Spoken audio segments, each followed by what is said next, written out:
Hey, wide awake family. If you see this, it's your sign to smash that like button. Yes, you listening right now. That way YouTube shows you more amazing stories like this one. We love you all. Now enjoy the stories.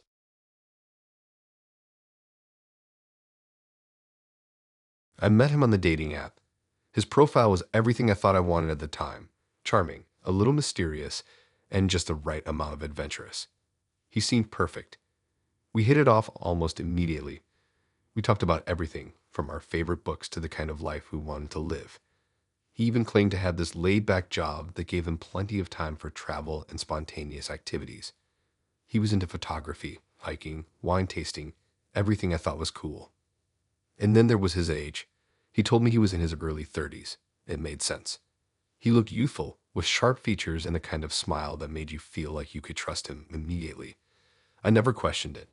Who would? It wasn't like I was jumping into something serious right away. I just wanted to have fun, meet someone who wasn't a total dud, and see where things went. We had a few dates. He was sweet, attentive, and made me feel special. Nothing too strange at first. But as we spent more time together, a weird vibe started creeping in. It was subtle at first. He mentioned things about history or events like they happened just a few years ago, but the way he spoke about them made it sound like he had first-hand knowledge, like he was there, like he had lived through them. I brushed it off as him being a history buff or just overly intellectual. Everyone's got their thing, right? But one evening, after we'd been seeing each other for a couple of weeks, he invited me over to his place. I didn't think much of it. I was curious, yeah, but also, I'd been to enough dates at his place to know he wasn't some psycho. When I walked in, his apartment seemed nice, but there was something off about it. It wasn't dirty or messy, but there was this sterile feeling about it. Like he'd only recently moved in and it hadn't fully unpacked. But all the essentials were there: furniture, artwork, some bookshelves lined with books. We were having a drink when I noticed something strange. There was this old-looking portrait on the wall. It was a painting of a man who looked just like him. But it was clearly from a different time, like something from the early 1800s. The clothes were old-fashioned, and the setting looked like a royal portrait or something. I thought it was just a cool piece of art, but then I asked him about it. He smiled and said it was just a little family heirloom, like it was no big deal. I didn't push it. It wasn't like I had a reason to question him yet, but I felt like something was nagging at me. Later, he went to the bathroom, and I found myself standing in front of the painting staring at it. I couldn't shake the feeling that the man in the painting was staring back at me. Maybe I was just drunk. But still, there was something about that portrait that felt wrong. When he came back, he noticed I was still looking at it and said, "Yeah, I know it's kind of weird. It's a family thing. My great-great-great-grandfather had it painted. He was kind of a big deal back then." He said it so casually, like it was normal to casually bring up your great-great-great-grandfather's portrait in the 21st century. I just nodded, trying to keep it together. At that point, I figured I was just overthinking things. But over the next few days, I kept coming back to that painting. Something didn't sit right. A few days later, I ended up at his place again, and that's when everything started to unravel. He left his phone on the kitchen counter while he went to the bathroom. Normally, I wouldn't snoop, but I had this weird feeling that I couldn't shake, like something wasn't adding up. I picked up his phone and unlocked it, something I now regret so much. His phone was full of old photos. Not old, as in a few years ago. These were photos from decades ago. There were pictures of him in different places, in different clothes, but each time, he looked the same. He looked the same as he did when I met him. I started scrolling, feeling my heart pound. There were pictures of him in black and white photos from the 1920s, and sepia tones from the 1800s, and even in color photos from the 1960s. He had been there, in all these eras looking exactly the same. My stomach turned. I didn't know what to think. I felt like I was going insane. Just then, I heard him coming down the hallway. I panicked and put the phone back down. When he walked into the room, he saw the look on my face. He knew something was wrong. "Is everything okay?" he asked, his voice too calm. I felt like I couldn't breathe. I had to get out of there, but I didn't know how. He must have sensed my fear, because before I could speak, he sat me down on the couch. "Look," he said, and there was something darker in his eyes now. "You see it, haven't you? The photos? The truth?" I just nodded, not sure if I could even speak. He leaned in closer, his voice low. I should have told you sooner, but I didn't know how to explain. You see, I'm not like most people. He paused, and I could see him searching my face for some kind of understanding. I'm not in my 30s. I've been alive for over 200 years. I blinked, thinking I heard him wrong. I wanted to laugh it off, but I couldn't. His face was serious. I've lived a long time, he continued. I've changed my name, my identity, every few decades to avoid detection. People started noticing that I didn't age, and they started getting suspicious. So I moved around, adopted new lives, but it's getting harder to do that. And now I found you. I felt the world spin. I didn't know what to say and what to think. He wasn't just some weird guy. He was something else. Something that shouldn't exist. But he did. He was real, and I had stumbled into his web. You're stuck in this cycle, I finally managed to ask, my voice shaking. He nodded.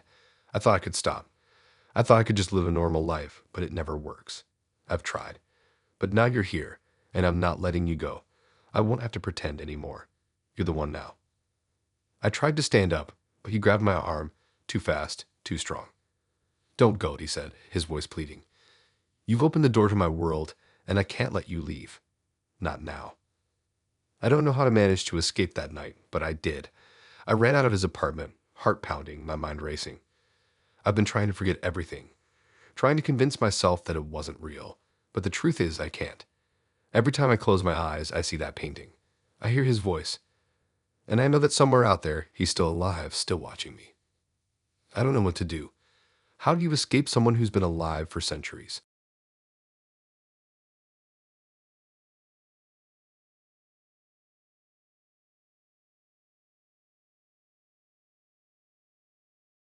I never thought I'd end up telling a story like this. I guess I always figured that dating apps were just a part of life now. Everyone does it right. I had a few bad dates, sure. The usual weirdos. But then I matched with him. Let's just call him Luke. At first, it was exactly what I'd been looking for. He was funny, charming, easy to talk to. He made me laugh so much I forgot how long it'd been since I actually felt like someone understood me. We talked for hours about everything and nothing, and every conversation felt like it could go on forever. Our dates were fun too. Quiet coffee shops, walks in the park, dinners at those little places you know are good but never too crowded. Everything about him seemed perfect. The more we talked, the more I liked him. But then things started to get strange. It wasn't anything huge at first. Just little things I brushed off as nothing. Like the way he'd answer questions about his past. It wasn't that he was evasive, but sometimes he'd get details wrong or would start a story and then not finish it.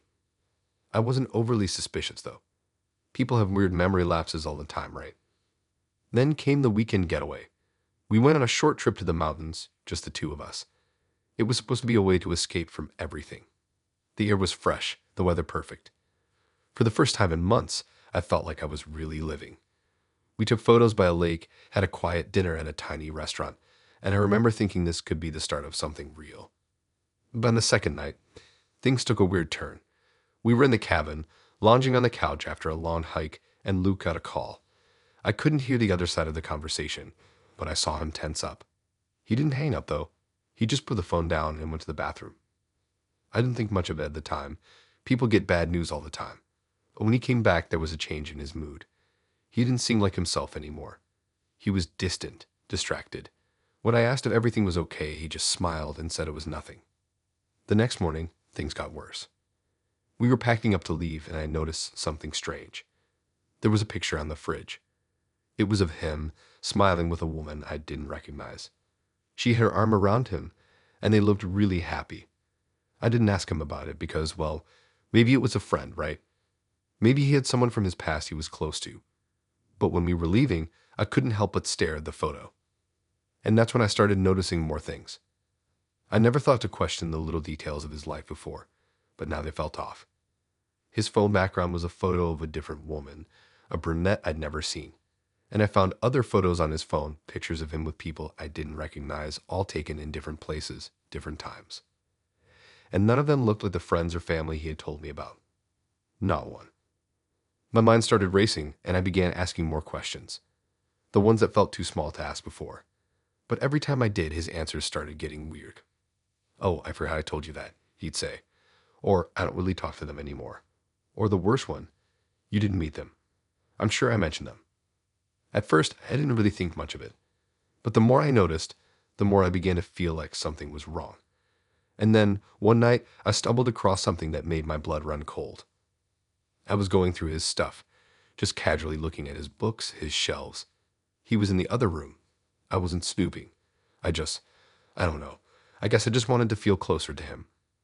I picked up a little photo album on his bookshelf, something I hadn't noticed before.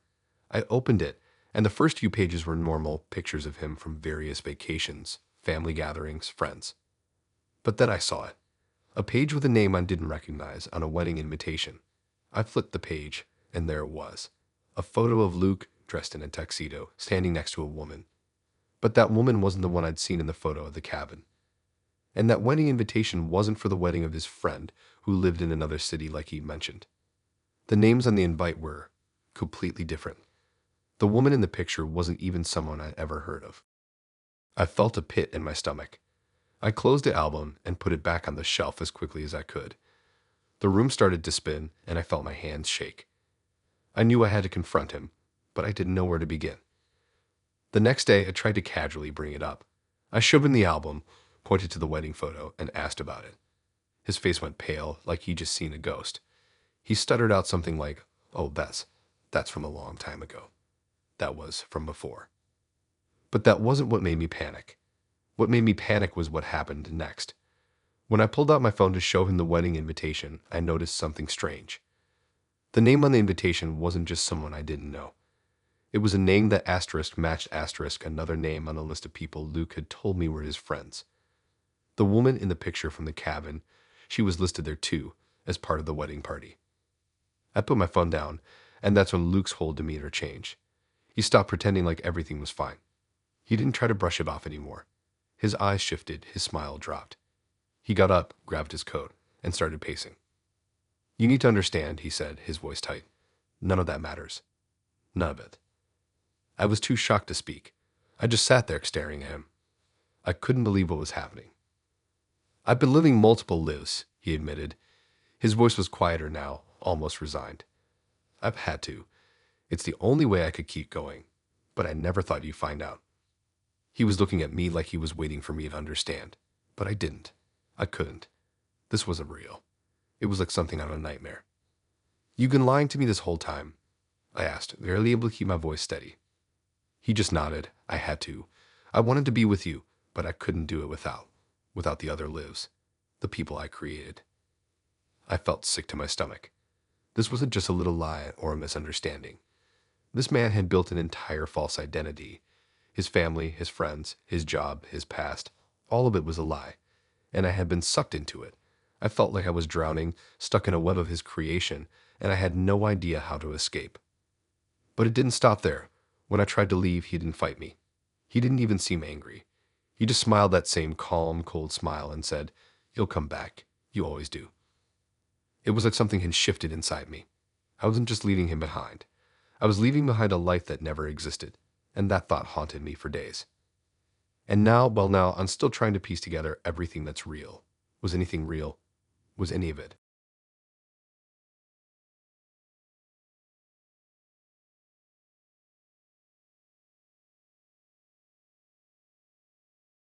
I remember the first time I met Ethan.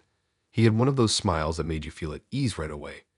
We met on a dating app like everyone does these days, and from the start, he seemed perfect. Charming, funny, and surprisingly easy to talk to.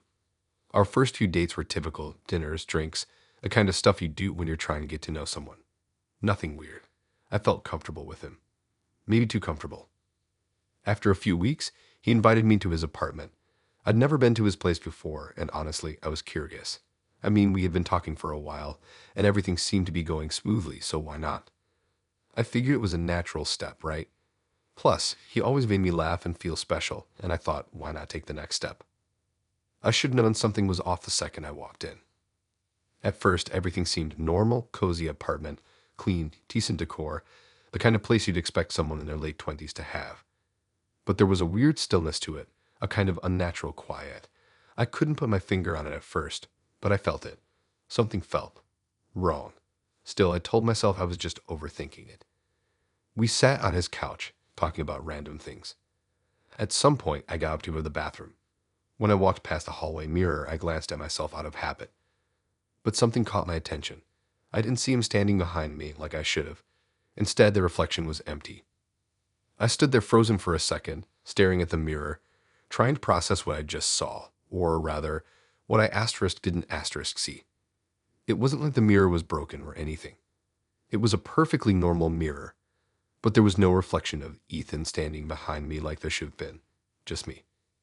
I quickly turned around, expecting to see him standing right there, but he wasn't. He was still sitting on the couch. He hadn't moved. I chalked it up to my eyes playing tricks on me. Maybe I was tired. I went into the bathroom, splashed some water on my face, and tried to shake off the unease. When I came back into the living room, I tried to act normal, but it was hard. I kept stealing glances at the mirror, wondering if I had just imagined it. Maybe it was some weird optical illusion. I don't know. But I couldn't shake the feeling that something was deeply off about Ethan. Like I was missing something, and I didn't like it. We sat there for a while, talking and laughing again, but the whole time, I kept thinking about that mirror. Then he stood up to grab us more drinks, and I saw him pass by the mirror again. And once again, there was no reflection of him.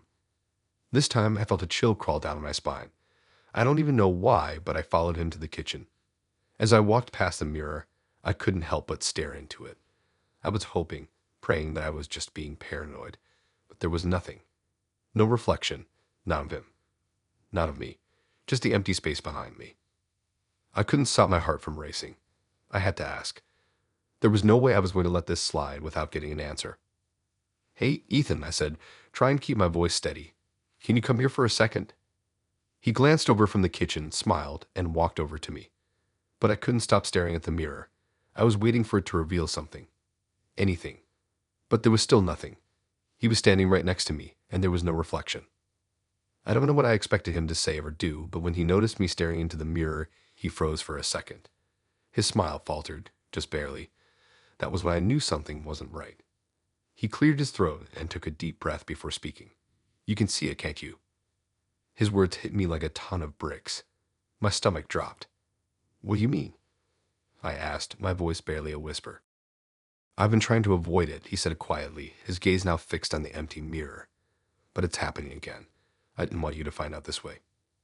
He paused, and for the first time since I met him, I saw something like sadness in his eyes. It was deep, unsettling. His smile was gone now, replaced by an expression I couldn't read. My mind was racing, but I couldn't come up with the words to ask the question that was hanging in the air between us. "What do you mean? What's happening?" His gaze locked with mine. "I'm sorry," he said, barely above a whisper. "I didn't want you to get involved, but it's too late now." I felt the blood drain from my face, and for a moment I couldn't breathe. Then he said the words that changed everything. "I died years ago." I blinked, thinking I misheard him. "What?" I said, my voice almost cracking. "What are you talking about? You can't be serious." He stepped closer to me, his eyes still locked on mine, the look in them full of something I couldn't understand. "You opened the door. When you came here, when you crossed that threshold, you let me in." I stared at him, confusion mixing with disbelief. "What do you mean?" "I don't." "You came into my world," he interrupted softly, "and now you can never leave." It felt like the room closed in around me. My heart was pounding so hard I thought I might faint. This couldn't be real. It didn't make sense, but the fear creeping up my spine was too real to ignore. I took a step back. "No, this is crazy. You're lying. You're trying to mess with me. This isn't funny." His expression softened. "I wish it was. I didn't want you to know. But now that you've seen the truth, now that you know I'm here, I can't let you go." I could feel the walls of the apartment closing in on me, like the space around me was warping, bending. "You're not real," I said, my voice shaking. "This can't be happening." But Ethan wasn't smiling anymore. He stepped closer, his eyes filled with a kind of grief that made my stomach churn. "I am real, just not in the way you think. And now you've opened the door to my world. There's no going back. Not for you." Suddenly, I felt the weight of the room around me. The air was thick, almost suffocating. My mind raced. I knew I had to leave. I had to get out. But I felt rooted to the spot, paralyzed with fear. It was like something invisible was holding me there. Ethan took another step forward. You can't leave. You're mine now. You let me in, and now you're stuck here with me. I felt a panic rise inside me, but when I turned to flee, I realized I couldn't move. It was like the air itself was keeping me in place. I don't know how long I stood there, frozen in terror, but it felt like an eternity. I never know what happened next, but I know that when I left that night, I left a part of myself behind. Now, no matter where I go, I can feel him, watching, waiting, and I'm not sure I'll ever escape.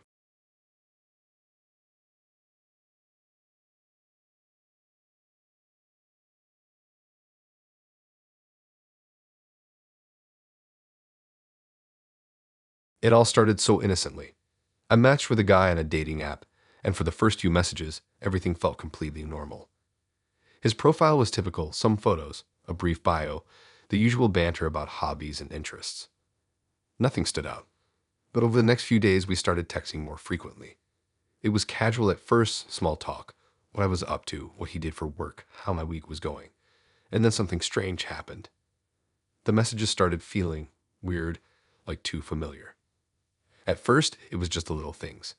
He'd joke about me being a bad cook, something I hadn't talked about with anyone in months, let alone a random guy I just met online. I had mentioned it once, maybe twice to my ex, but it wasn't something I put on my dating profile. I didn't even remember talking about it in any great detail, but there it was, right in front of me. You still burn the toast every time you try to make breakfast, huh? I thought it was odd, but I brushed it off. Maybe he was just guessing, playing it safe, making small talk. But then it kept happening. He started texting about places I'd visited years ago, specific spots in town I used to go with my ex. I never mentioned them to this guy, never brought them up at all. He even asked about my favorite ice cream shop, a place I only ever went with one person, someone who knew exactly how I liked my sundae. How could he possibly know that?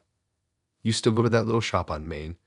I bet you get the mint chocolate chip with extra hot fudge, don't you? I froze when I saw it. I couldn't shake it off. This wasn't some coincidence. It wasn't just some guy who was clever with picking up on random details. It was too much, too specific, too accurate. The more we texted, the more I felt like I was being pulled back into an old life I had fought so hard to leave behind. He knew all these little things, like the way I used to laugh at dumb puns, the stupid inside jokes I'd shared with my ex, even the little quirks that made me, well, me. Things that no one would have known unless they had been asterisk their asterisk. And that's when it hit me. This wasn't just some guy I was texting. It was someone pretending to be him. My ex. I couldn't breathe for a second. I had already blocked my ex on everything the moment I'd broken up with him. No second chances, no reopening that chapter of my life. It was toxic, manipulative, and emotionally draining, and I swore to myself I would never go back. But now I was being pulled back into that world, slowly, subtly, through messages that made me feel like I was losing my grip on reality. It wasn't until the fourth or fifth day that I finally started to see the pattern. He'd say something, and I feel like I had already heard it before. Something about the way he worded things, it was like he was reading straight from a script I was all too familiar with. He started texting me at weird hours, just like my ex used to. Late at night when I would be winding down from work. The first few times, I tried to ignore it. But then he started texting in a way that made me feel cornered. Like he knew asterisk when I was stressed, when I was at my weakest. It was like he had access to my thoughts. You've been working too much lately. You need to take a break. I bet you've been thinking about that old coffee shop you used to go to with me, haven't you? I couldn't take it anymore. The text sent a cold wave of dread over me. How could he know that? I hadn't even thought asterisk about that coffee shop in ages, yet he brought it up like it was something I had mentioned last week. That's when I started to panic. I tried to think back to the early days of our texting, trying to figure out if I had accidentally given away any personal details. But the more I thought about it, the more I realized how deeply unsettling it all was. This wasn't just a man I had matched with on a dating app. This was someone using my past to manipulate me. Someone who had been studying me, learning my habits, my likes, my dislikes, until he had figured out exactly how to make me feel comfortable, how to make me trust him. I felt like I was losing control of my own life. And when I confronted him about it, the responses I got back were so eerily calm and understanding that it felt like I was talking to someone who had been there all along, like he had always been there. Don't worry, it's okay. You've been so scared of us getting back together, haven't you? But you don't need to be afraid. I'm just here to help you see what's been missing. Help me. What the hell did that even mean? The final straw came when he texted me something so specific, so personal, that I couldn't deny it anymore. He messaged me a question I had only ever asked my ex years ago. It was a stupid, silly thing I'd said in passing once, just as a joke. But there it was in my phone, sitting like a knife in my gut. Remember when you told me you'd never go on another date with someone who liked pineapple on pizza? I felt like my heart had stopped beating. The air in the room felt too thick to breathe in, like I was drowning in my own disbelief. How could he know that? It was something I had said to my ex during one of our ridiculous arguments about food preferences. No one else could have known that. No one else asterisk with asterisk known that. It was too personal, too random. That's when the pieces finally clicked. This wasn't a stranger I had been texting. This was my ex using some fake profile to get into my life again. And he had been using my old messages, our old conversations, to lure me back into the toxic relationship I had tried so hard to escape from. I felt sick, like I was trapped in a nightmare.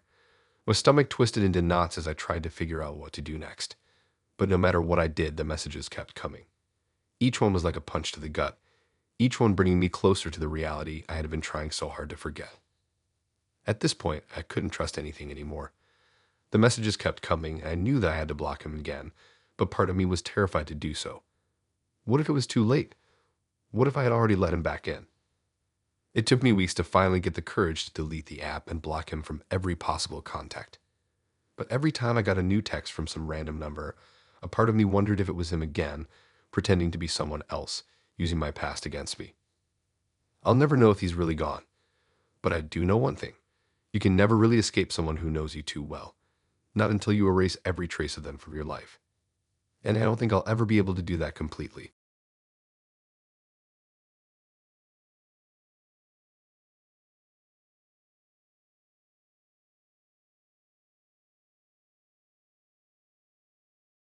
I should have known something was wrong from the start. When I swiped right on his profile, I didn't think much of it. He seemed normal, attractive, charming, just the kind of guy you'd expect to meet on a dating app. We exchanged a few messages, agreed to meet at a cozy little cafe near my place, and I thought this would be like any other date. But from the moment I walked into the cafe, something felt off. It was subtle at first, like we hear a song on the radio and you think you know the lyrics, but they're just slightly different. That's how I felt with him. Like I knew him, but I didn't. He stood up when I walked in, smiled, and hugged me. His hug was warm, and his scent was familiar in a way that made my stomach twist. But I couldn't quite put my finger on it. We sat down, and at first, the conversation flowed smoothly. We talked about normal stuff, jobs, life, family. But as the night wore on, things started getting weird. Little things I couldn't explain. Like when he kept mentioning my favorite foods I'd never mentioned to him before. I don't even know how he knew. It wasn't in my profile. He didn't have any way of knowing. I shrugged it off as a coincidence. Maybe he had a good memory or was just observant. But then it started happening again. We talked about a trip I had taken to the mountains a few months ago, and he said, "You were so nervous about the hike, but it ended up being the best part of the trip, didn't it?" How did he know that? No one else had been on that trip with me. It was just me and my best friend, and she was the one who'd encouraged me to do the hike. Yeah, I said, trying to play it cool. It was definitely the highlight, but I was starting to feel uneasy. At that point, I noticed something in his eyes. They were too intense, like he was looking asterisk through asterisk me, not at me. His smile was too perfect. His mannerisms were too practiced. It was like he was trying to convince me of something, but I didn't know what. It was becoming harder to ignore the fact that something wasn't right. Then he said something that made my blood run cold. "You still have that old teddy bear, don't you?" He asked casually, his fingers tracing the edge of his coffee cup. My heart skipped. I froze. I hadn't talked about my childhood stuffed animals in years. Not to anyone. In fact, I'd tucked that bear away in a box somewhere in my closet because it was too much of a reminder of a time in my life I didn't like to revisit. How did he know about it? I forced a smile. "How do you know about that?" He just chuckled softly. "It's just something I remember from your profile. You mentioned it once." But that wasn't true. I'd never put anything like that on my profile. I never even talked about it in the messages we exchanged. My mind was racing. How could he know this stuff? I didn't know how much longer I could keep pretending I wasn't freaked out. the vibe had shifted. Everything was just wrong.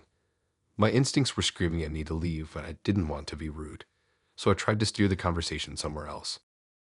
But it only got worse. He started getting too personal, asking questions that seemed to go beyond casual curiosity. Like he was trying to get inside of my head, like he was trying to asterisk no asterisk me in a way that felt invasive. My answers weren't even satisfying him. He kept prodding, pushing for more. I kept giving half answers, but it didn't matter. He already knew more than he should. When I mentioned my childhood town, he nodded. That place is still as quiet as ever. I bet you still drive by the old park, don't you? The words hit me like a slap in the face. I hadn't driven by that park in years, but I had asterisk driven by it just a few days ago after I'd gotten an urge to revisit the place. And I hadn't mentioned it to a soul. Not a single person knew I'd done that. I felt dizzy, but the room was closing in on me. My brain was racing, trying to connect the dots. How was he doing this? How was he so familiar with my life when I hadn't told him anything about it?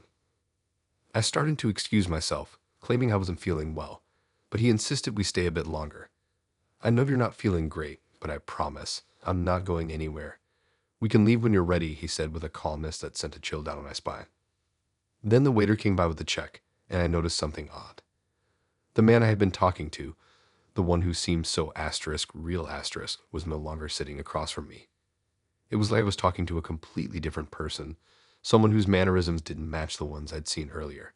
He was still smiling, still saying all the right things, but something in his voice was different.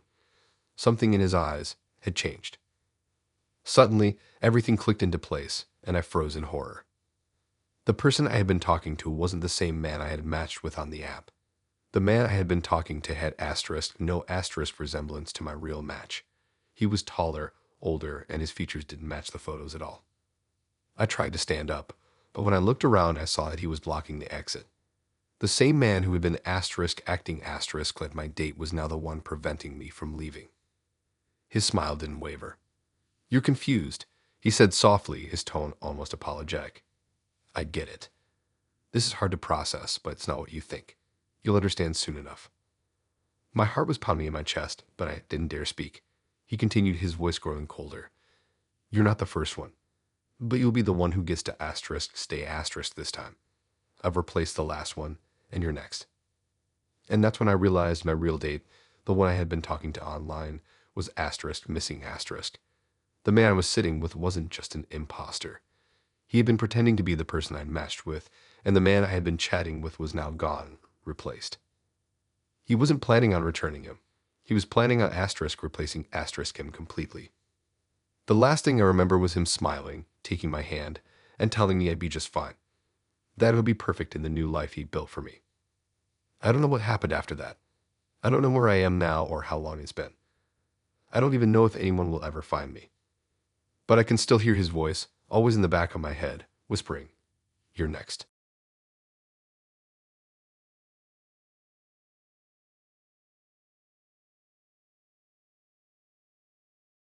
So, I matched with this guy on a dating app a while ago. His name was Mike, and his profile was pretty standard. Good-looking guy in his late 20s, decent job, liked to travel, and seemed like someone I could get along with. We chatted for a few days before deciding to meet up.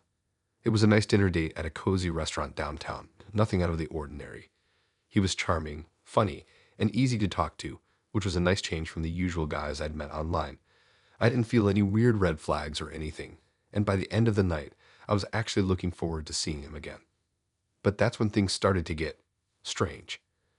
It wasn't even the next day. The very night after our date, I started getting texts from him. At first, it was just a few messages here and there. Normal stuff like, "Had a great time tonight, and let me know when you get home safe." I didn't think much of it. You know how it is, people tend to check in after a first date. But then the next day, he texted me again, and again, and again. By the third day, I was getting messages from him every few minutes.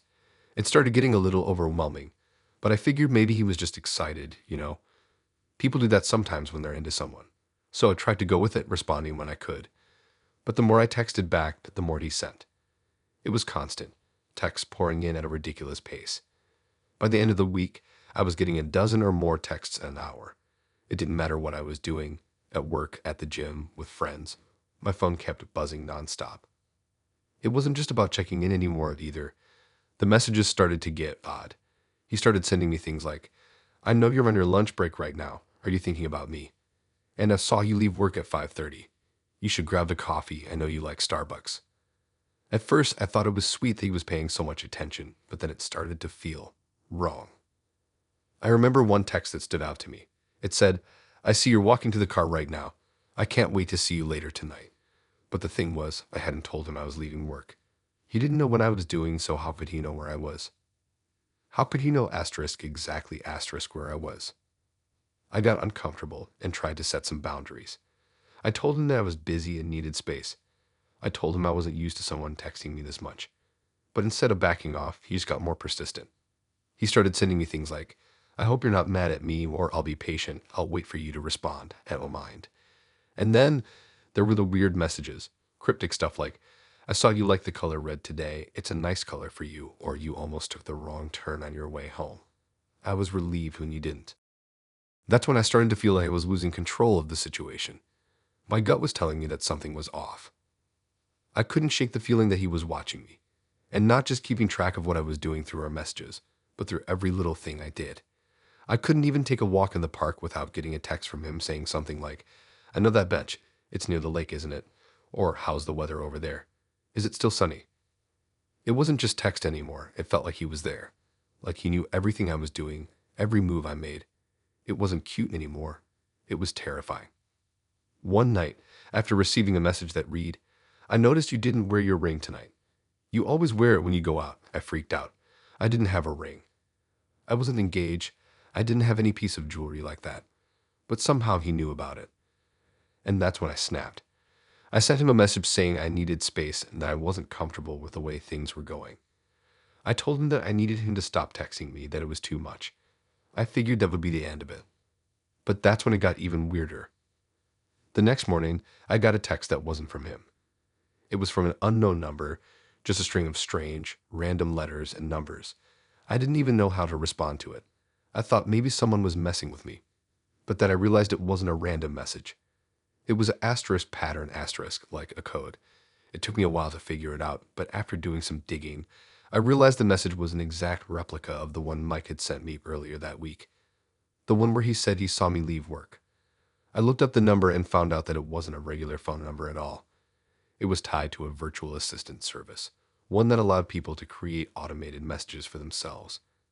But that was impossible. There was no way he could have been sending all those messages through an app. I would have noticed. That's when I put the pieces together. Mike wasn't even real. Not the way I thought he was. He wasn't sending the texts himself. He had been using a virtual assistant, a bot, to send the messages for him. And that explained everything. The cryptic texts, the way he seemed to know my every move, the weird patterns, it was all part of the program. The assistant was asterisk predicting asterisk things based on my phone's location, my social media activity, and everything it could pull from my data. I was horrified. A thought that someone had been watching me like that, using technology to track my every move, was beyond terrifying. I didn't know if Mike was even real at all, or if he was just some guy hiding behind the screen, using a bot to manipulate me into thinking he was the perfect match. I didn't want to find out. I blocked him immediately, deleted the app, and changed all my passwords. I wasn't sure if I had been manipulated the whole time, or if Mike had just taken things too far with the assistant, but I knew one thing for sure: I was done. I still get texts from time to time, though. The same odd messages, the same cryptic codes. They always pop up at the most random times. I've never responded, and I never will. But the truth is, I can't escape it. It feels like he's always watching, like the assistant is still keeping track of me, even though I've blocked it everywhere I can. I don't know if he's real, or if I'm just stuck in a web of technology I'll never be able to untangle.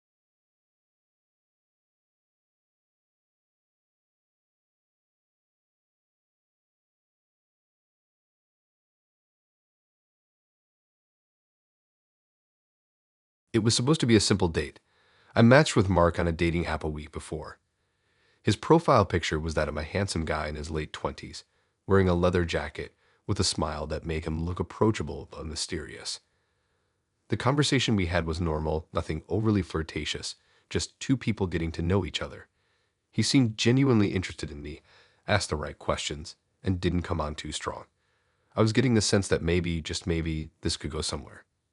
We decided to meet at a local bar. It was a nice spot, pretty quiet, with just enough people for it to feel comfortable, but not packed to the point where you couldn't hear yourself think. The night started off great. We hit it off almost immediately, talking about everything from travel to food, movies, and weird childhood memories.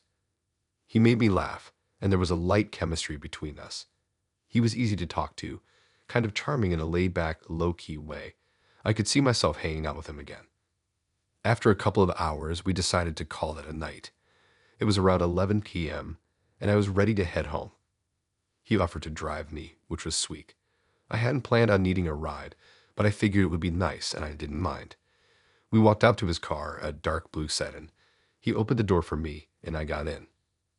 Everything seemed normal at first. We started chatting again as he pulled out of the parking lot, talking about his job, his friends, and some of his past relationships. The usual small talk. But then, about 5 minutes into the drive, I noticed something strange. He wasn't taking the route I was used to.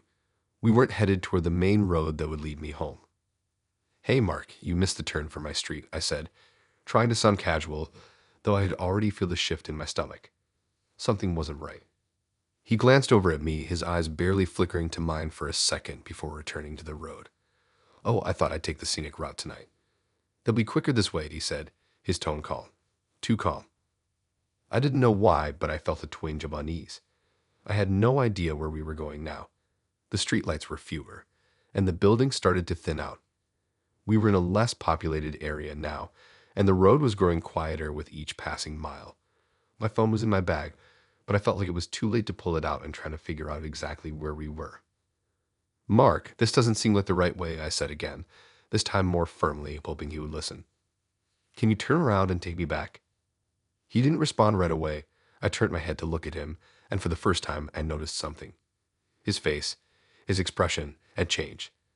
It wasn't the smiley, friendly look he had on when we were at the bar. Now he looked focused. Almost too focused.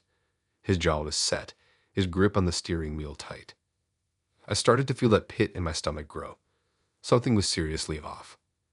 I tried to reach for the door handle, but before I could even touch it, the doors wouldn't budge. My hand froze on the handle as panic spread through me. I tried both doors, yanking them with all my strength. Locked, all of them. I looked over at him, my heart racing now. "Mark, what's going on?" I asked, my voice shaking just slightly. My mind was spinning.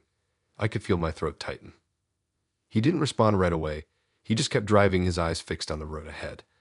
The car was eerily silent, except for the hum of the tires on the asphalt. I glanced around. The windows were all up, and the dim glow of the dashboard was the only light around us. The area outside the car was dark and empty. I tried again, more forcefully this time, but the doors were still locked.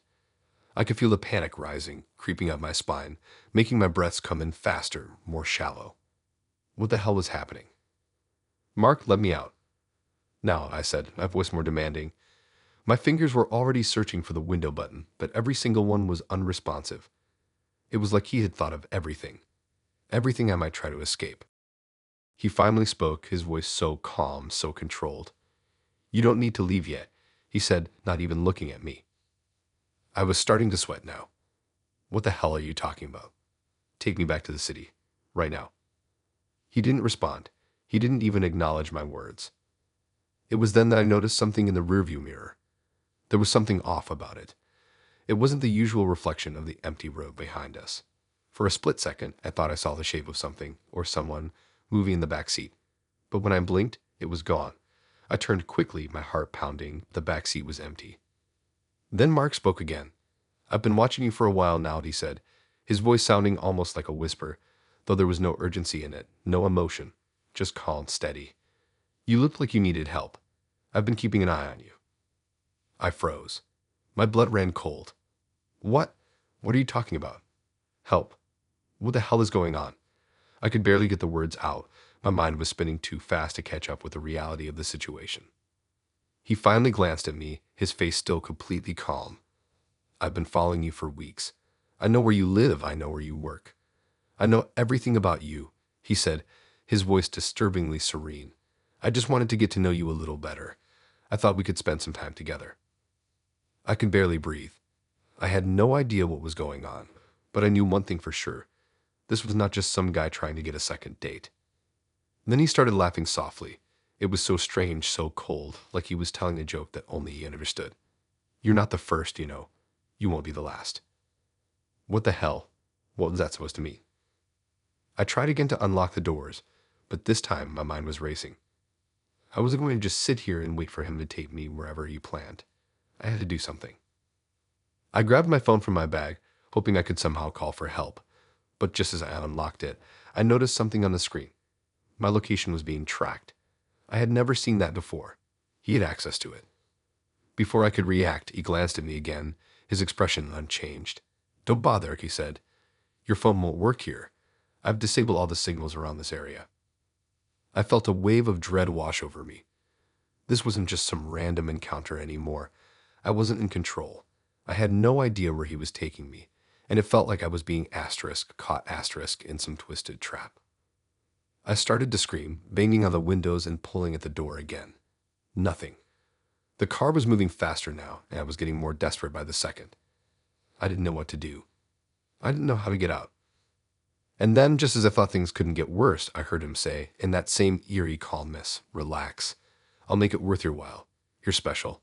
All the women I've taken have been. The fear hit me like a freight train. I was trapped, and I knew with sickening certainty that I was next.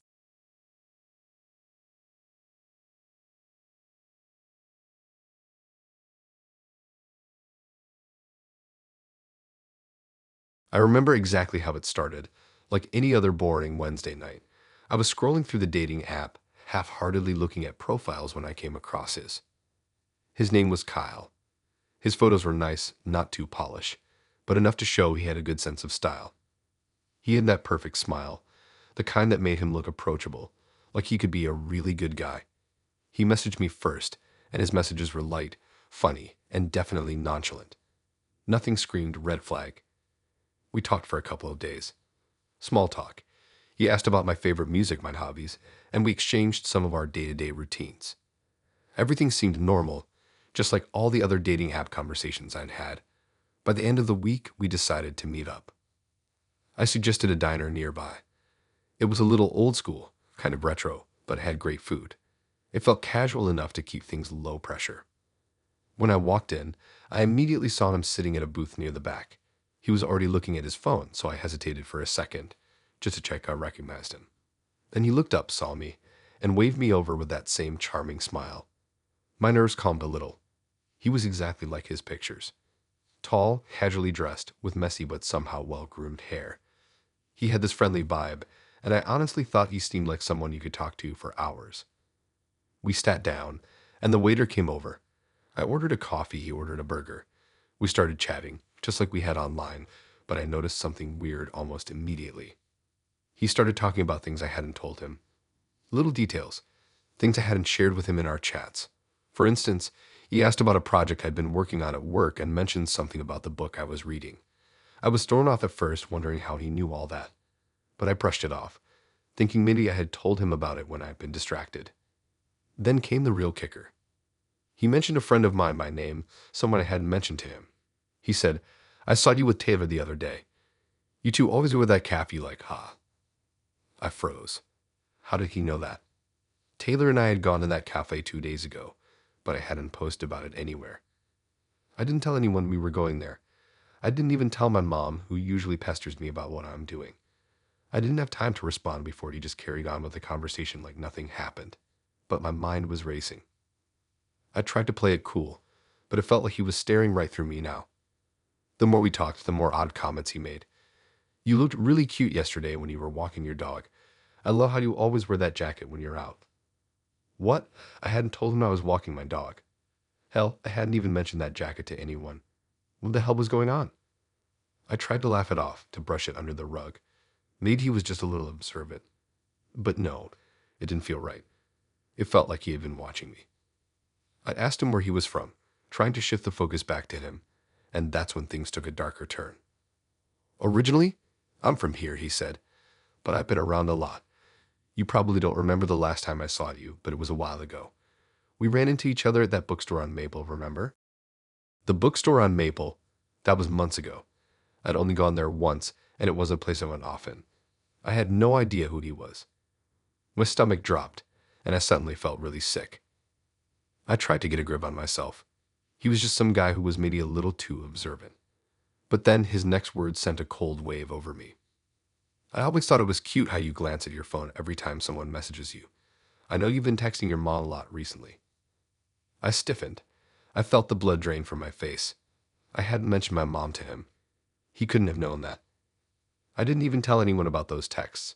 I didn't post anything about it online.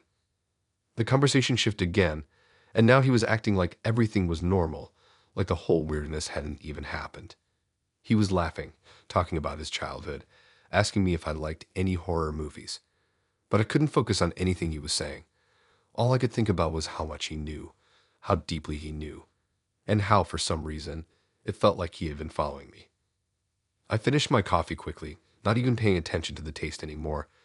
My brain was running 100 miles a minute. My hands felt clammy, and my pulse was speeding up. I needed to leave. I made some excuse, telling him I needed to head out. But before I could get up, he put his hand on mine. A simple touch. But it felt wrong, like he was marking me in some way. "Don't go yet," he said, his voice suddenly a little too soft, too eager. "Why?" I asked, trying to mask my unease. "I haven't finished telling you about the places I've seen you, the things I've watched. You'll want to know, I promise. You'll understand." My heart slammed against my chest. I pulled my hand away from his, feeling a cold sweat break out on my skin. I stood up and grabbed my bag, trying to hide the shaking of my hands. "I really need to go. Thanks for the date, but I'm not feeling too well." I didn't wait for him to respond. I just bolted. I hurried out of the diner, breathing in the cool night air, and I didn't stop walking until I was back in my apartment. That's when I made the mistake of checking my phone. There was a message from Kyle. I opened it expecting maybe some generic apology or something, but what I read sent a chill down my spine. It was just one line. "You're not going to like what I have to say next." I opened the next message. "Don't worry, you're safe for now. I've been keeping track of your devices to make sure I'm always close to you. I wouldn't want you to miss anything important." I froze. I dropped my phone on the couch, feeling sick. My mind was spiraling. I hadn't done anything to invite this. I hadn't told anyone where I was. But somehow he had access to it all. My phone, my texts, my routines.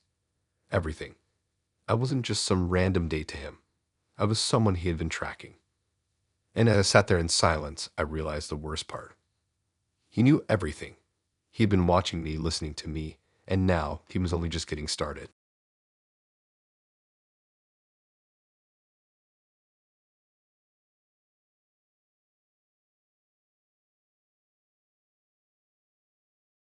I've been on dating apps long enough to know that people lie about their photos. Some filter the hell out of them, some post pics from 5 years ago, some just straight up don't look anything like their real selves. But I wasn't expecting to get catfished in the way that I did. Not like this. It started simple enough. I matched with this girl, Emma, on a dating app. Her profile said she was into photography, yoga, and hiking, and she got these soft, cute pictures where she smiled a lot. Her eyes always seemed to sparkle in a way that made me think she was the kind of person who could just make your day brighter, you know? I didn't overthink it. We chatted for a bit, small talk about the usual things. We talked about movies, random hobbies, and how we both hated the idea of online dating or kind of stuck with it because of work and life and stuff. She suggested we meet up, a coffee shop in a quiet part of town. I wasn't expecting anything mind-blowing, just a casual meet and greet to see if we vibed in person like we did online. We set the time for 7:30, and I was there early, sitting at one of those uncomfortable chairs by the window, scrolling through my phone. I checked her profile again while I waited, just to make sure she still looked the same as she did in the pictures. I was a little nervous. But who isn't, right? Then I saw her walk in. At first, I thought she was just a little off. Maybe she had a long day, or maybe she was tired from work. But when she stood at the door, scanning the room for me, something felt wrong. Like, I don't know how to explain it, but she looked nothing like the person I'd been talking to for the last week. Her face was blank, like there was nothing behind her eyes. She wasn't smiling. Not even close. Her expression was just there. She didn't look like a person who was excited to meet someone new. I thought maybe it's just nerves. I mean, I've been there, right? You get nervous meeting someone from a dating app for the first time. But when she looked directly at me and walked over, I felt a weird, almost sick feeling twist in my stomach. The way she walked was stiff, like she wasn't sure how to move, like she didn't know how to be human. She sat down without saying a word. I mean, it wasn't awkward at first, just a little weird, but I chalked it up to her being shy. You know, we've all been there. You don't want to seem too eager. I smiled at her, trying to break the ice. She didn't smile back. Instead, she stared at me for a moment, then glanced down at the table. She had a kind of off vibe to her. She wore the same clothes as in her profile picture, but something about them felt wrong. Her sweater was too oversized, hanging awkwardly off her frame, and her hair. Well, it was the same color as in the photos, but it looked flat, lifeless. I tried to make conversation, asking her about her photography hobby. She looked up, but when she spoke, her words didn't make any sense. It was like she was trying to form sentences that came out all disjointed, like she didn't know how to string her thoughts together. I like pictures of the sky, she said, looking at me with empty eyes. The sky is the same as the ocean, but different. I didn't know how to respond. Was she high? Maybe I should have just excused myself and left, but something kept me there. It wasn't just curiosity, it was a weird, inexplicable pull to see where this was going. Yeah, I said, try and make it work. I like the ocean too. Do you? But she cut me off. Not the ocean, she said, her voice monotone. It's not what it seems. Not what I thought. She looked past me, staring at the wall behind me. You never know, do you? I blinked, trying to make sense of what she was saying, but I couldn't. It didn't feel like we were on the same wavelength. It felt like she was talking from somewhere else, like she wasn't really there. Something about the way she spoke made me feel uncomfortable, like she was lost, like she didn't know where she was or who she was supposed to be. But I kept trying to keep the conversation going, thinking maybe she was just super awkward. I asked her again, so what kind of photography do you do? Like landscapes or portraits? She didn't answer me directly. Instead, she just stared at me, then said, I think about things. I think about things that are not here, like before. Before what? Before what? The question burned in my mind, but I didn't say anything. I just nodded like I understood, even though I didn't. I watched her eyes flicker across the room like she was seeing something that wasn't there. And then for a second, I thought I saw her smile. But it wasn't a real smile. It was more like an empty grimace. The kind you get when you know something is wrong, but can't quite place what it is.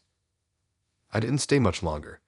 The coffee was still sitting in front of me, untouched, and I couldn't shake the feeling that I was wasting my time, but also I couldn't leave. I felt like there was something I was missing, some part of the puzzle I hadn't figured out yet. We talked for another 20 minutes or so, but the conversation never made sense. The more she spoke, the more it felt like she was repeating things that weren't even hers to say. Her answers didn't match the questions. She'd stare at random objects in the room like they were the most important things in the world, then look back at me with those empty eyes and tell me how everything around us was fake. And then, right before I decided I couldn't take it anymore and was about to leave, she said something that made my heart stop. You know, I haven't been here in a long time. Not like this. Not in this body. I froze. My heart pounded in my chest as I tried to figure out if she was joking or if she was just really, really messed up. But the thing is, I could tell she wasn't joking. Her tone was flat, cold, distant. Like she wasn't talking to me at all. Like she was talking to someone else in her head. I looked at her more closely, and I don't know why, but I pulled out my phone and did a quick search. I didn't even know why I needed to do it, but I did. I searched her name and a few details I remembered from her profile. I couldn't find anything. No social media, no traces of her existence outside of the app. She wasn't real, or at least she wasn't who she said she was. I pulled up her profile again and stared at the photos. They were the same photos from earlier, but now I noticed something weird. The date on her profile said she'd been active 2 days ago. 2 days ago, her eyes were different in the pictures. They were bright, alive. And now they were blank. I asked the waitress for the check, but Emma didn't even seem to notice. She was still staring at the wall, like she was lost in another world. I left the coffee shop in a hurry, my brain spinning. I couldn't stop thinking about what she said. Not in this body. Not in this body. I never saw her again, but I found out something later that made me want to scrub my mind clean of her face. Apparently, Emma had died 3 years ago in a car accident. The profile I matched with had been posted by someone or something that wasn't her. Maybe it was her ghost. Maybe it was something else. I never found out. But I can't forget the way her eyes looked that night. Blank, emotionless, staring into nothing.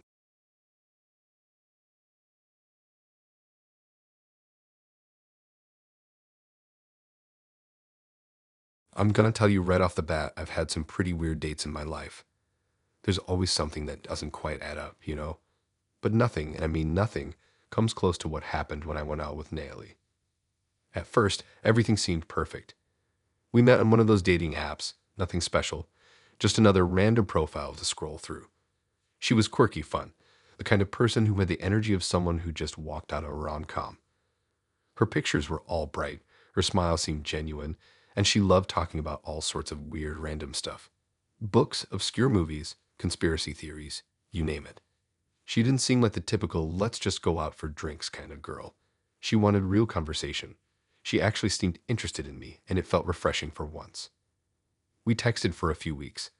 The messages kept flowing, random thoughts, stupid memes, deep talks about the universe, even a bit of banter about how both of us were too awkward to go on dates in the first place. So, after a while, I figured it was time to meet up.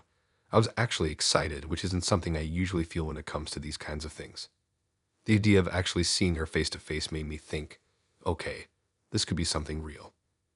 We agreed to meet at a small Italian restaurant downtown, the kind of place that looks fancy but doesn't charge you an arm and a leg. When I got there, I spotted her right away. She looked exactly like her photos. Same bright eyes, same easy smile, but something in her face just didn't sit right. It was like a weird kind of calm, like she was in her own world, and everything else was just background noise. I tried not to think about it. Maybe she was just one of those people who looked a little different in person, but her vibe was still inviting, so I sat down across from her and we started talking. For the first half of dinner, it was normal. Maybe a bit too normal, but still pleasant.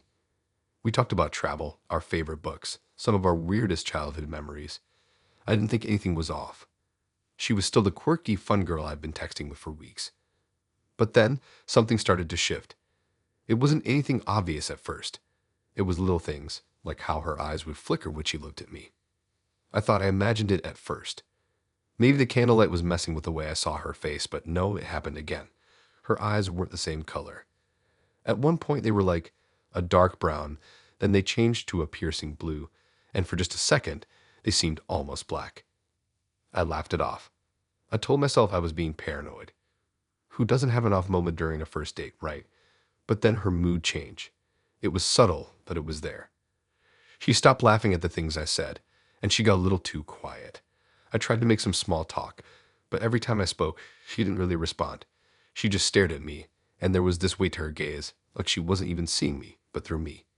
It made me feel like something was pressing down on me, suffocating me even, but I just couldn't figure out why. I asked her if she was okay. She didn't answer me at first. She just tilted her head like she was listening to something I couldn't hear. Her lips started moving, but the words that came out, they weren't in English. They weren't even words I recognized. It was like she was speaking in a language that didn't belong in the room with us, and it made the hairs on the back of my neck stand up. My stomach dropped. I thought I was losing it. I looked around the restaurant, hoping to see someone else reacting to it, but no one seemed to notice anything. It was like time slowed down just for me. I tried to laugh it off again, but I could barely force the words out. The air felt thick, heavy. Then it happened. She stopped talking altogether and just stared at me, her lips twitching. Her eyes, those eyes flickered again. The brown turned to blue, and then back to black. Deep, dark black, like there was nothing behind them at all. That's when I realized this wasn't normal. She wasn't acting like herself. She was someone else. The way she looked at me now, it was like a predator watching its prey, but there was no malice in her gaze, just a cold, unsettling calm. She tilted her head again and smiled, but it wasn't a friendly smile. It was sharp, almost predatory. It felt wrong. I tried to stand up to leave, but I couldn't. I felt glued to my seat, like something invisible was holding me in place. Every instinct I had screamed at me to run, but my body wouldn't listen. She leaned in closer, and for a moment I swear I saw the corner of her mouth twitch in a way that didn't look human. Her voice was different now. It was lower, guttural, almost like it wasn't coming from her at all. She spoke in that strange language again, but this time it wasn't just random words. It felt like a chant. It sent a cold sweat down my back. I couldn't understand a single word, but I could feel the weight of it, like each word was digging deeper into my chest. I wanted to scream, but my throat felt dry. I don't know what happened next, but I think I must have blacked out for a few seconds because when I came to, I was still sitting across from her. The candles on the table flickered unnaturally, and the air felt colder than before. She was still staring at me, her eyes blacker than ever, her lips still moving, but this time there was no sound at all. I tried to move again, but I couldn't. It was like every muscle in my body had frozen. The room felt like it was closing in on me. I felt a crushing pressure on my chest, and I could barely breathe. It was as if something was taking over my body, forcing me to stay in the chair, forcing me to stay in the same spot with her. I couldn't even look away. I couldn't stop watching her. And then, without warning, her voice changed again. This time it was clearer. It wasn't natally anymore. I could hear her speaking in my ear, but her voice was twisted, distorted like it was being forced through a different throat entirely. "You shouldn't have come here," she whispered.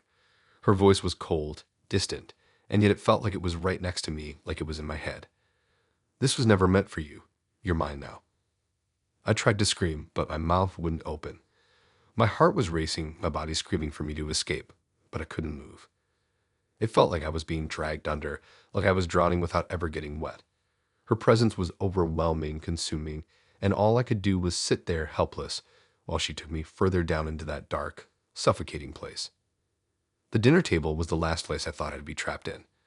But there I was frozen, unable to do anything but watch as she slowly and deliberately transformed into something else, something that wasn't human. I didn't know how long I stayed there, but I know it felt like an eternity.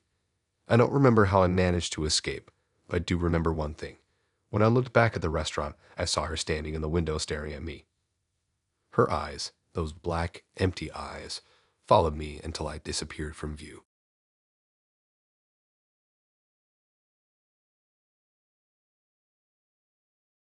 I never thought I'd be one of those guys who got caught up in some crazy online dating scam. You know, the kind where people pretend to be someone they're not just to mess with you. But honestly, what happened with Jenna is way worse than I ever could have imagined.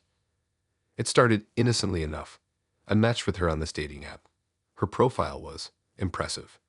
She had pictures from red carpets, film festivals, all sorts of glamorous events. The first thing I thought was, there's no way this is real. But she seemed down to earth. She messaged me first, which I thought was a good sign. She was fun and self-deprecating, making jokes about how tired she was of being called that actress from the movie nobody remembers. At first, I figured it was a huge exaggeration, one of those humble brag kind of things, but I didn't mind. She was easy to talk to. Her name was Jenna, and apparently, she was some B-list actress who had been in a few movies, nothing huge, but definitely recognizable if you were into indie films. I didn't ask too many questions at first, but after a few weeks of texting back and forth, she suggested we meet. I was pumped. She was hot fun, and who doesn't want to date an actress, right? She sent me her number, and we set a date to meet up at this cute coffee shop on the outskirts of town. She gave me the address, and I showed up a little early to make sure I wouldn't be the one standing around awkwardly. When I walked in, I scanned the place and immediately spotted her sitting by the window. Now, here's where it got weird. She was nothing like the woman in the pictures. Nothing at all. Don't get me wrong, she was still attractive, but she looked older.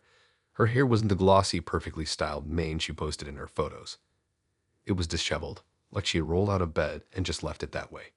Her skin wasn't glowing either, it was pale, almost sickly, and there were these deep lines around her eyes that weren't there in the photos. I didn't want to be a jerk, so I just assumed it was bad lighting or something and sat down. We talked a little, and I tried not to stare at her. But the whole time I couldn't shake the feeling that something wasn't right. She kept saying things like, "People always expect me to look perfect, and I don't know why I even bother with this acting thing anymore." I just laughed it off. Maybe she was just having a bad day, right? I mean, we all have those. But it wasn't just her appearance. Her behavior was off. Every now and then she'd space out for a few seconds, like she was completely lost in thought, and then she'd snap back in the conversation, like nothing happened. I asked her if she was okay, but she brushed it off with a smile and said she just had a lot on her mind. Still, something felt wrong, but I couldn't put my finger on it. After the coffee, she suggested we go back to her place to hang out. I figured, why not? At this point, I still didn't have any real red flags. She seemed a little weird, but nothing that screamed danger, so I followed her directions to her house. That's when things took a turn. We drove about 15 minutes out of town, deeper into some run-down neighborhood I hadn't even heard of. The houses got progressively older, and everything looked abandoned, almost like it hadn't been touched in years. Jenna's house was at the very end of the street. It was a huge old Victorian, the kind you'd see in a movie if they wanted to show something creepy. It had a big iron gate, overgrown ivy on the walls, and the windows were cracked and dusty. The whole thing looked like it had been forgotten about decades ago. I parked on the street and followed her inside. The place was even worse than I'd imagined. The walls were peeling, the floors creaked under my feet, and there was a musty smell in the air, like old books and damp wood. It wasn't at all what I'd expected from a famous actress. She seemed totally unfazed by the place. In fact, she walked in like it was a regular day for her. "Make yourself at home," she said, leading me through the dark hallways to the living room. I sat down on an old, tattered couch while she went into the kitchen to grab something to drink. I looked around, trying not to seem too judgmental. It was clear that she wasn't exactly living the high life. But then again, I didn't expect her to have a mansion or anything. It just seemed wrong. The vibe was all off. I texted a friend that I'd made it to her place, and just as I hit send, Jenna came back into the room. She had a glass of wine in her hand, and she sat down beside me. For a moment, everything seemed normal again. But then she did something that stopped me cold. She looked at me, and I don't know why, but something in her gaze made me feel like she was studying me. Really studying me, like she was sizing me up, trying to figure out some kind of puzzle. It felt intrusive. She leaned a little too close, and I could smell the wine on her breath. "I know you think I'm not who you thought I was," she said, "but that's just because people don't really know the real me." I didn't know what to say to that. Was she talking about her acting career, or was she referring to something else? I forced a nervous laugh, but then she just stared at me. She stared for what felt like an eternity. I looked around the room, feeling uncomfortable, but I didn't want to be rude. The silence grew thicker, and then she asked, "Do you ever think about how you'll be remembered?" Her voice was soft, but there was something unsettling about it, something that made me think she wasn't talking about a career or legacy. I shifted uncomfortably on the couch. Not really. I guess I just try to focus on the present. But when I looked up at her, she wasn't smiling anymore. She was just staring at me, eyes cold and calculating. And that's when I realized her whole persona was slipping. She wasn't acting like an actress anymore. She was someone else. "People remember me, she said, her voice now cold, distant. "They remember the face, but they don't know the person behind it. You've been looking at the wrong face, though. The real me is much closer than you think." I didn't get it. I honestly didn't. I wanted to leave, but I couldn't. I didn't know how to react, so I stayed there, frozen in place. My mind was racing, trying to make sense of everything that was happening. That's when I noticed something else. There were no photos of her in this house, nothing from her so-called acting career. Just old, dusty bookshelves with faded, yellowing papers. There were no awards, no memorabilia, nothing. My phone buzzed in my pocket. My friend had texted me back, asking if everything was okay. I was about to respond, but as soon as I pulled my phone out, Jenna grabbed it from my hand. She didn't say anything, she just took it, and her fingers were tight around it, almost like she didn't want me to reach for it again.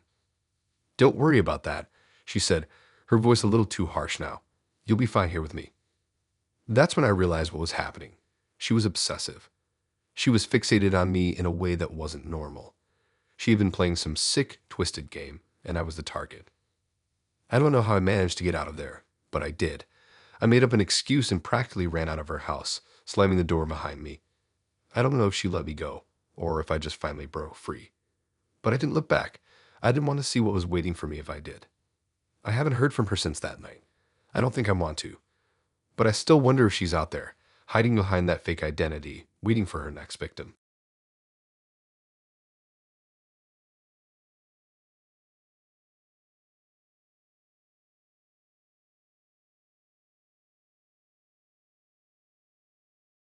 I never thought I'd be the kind of person who'd fall for a trap like this.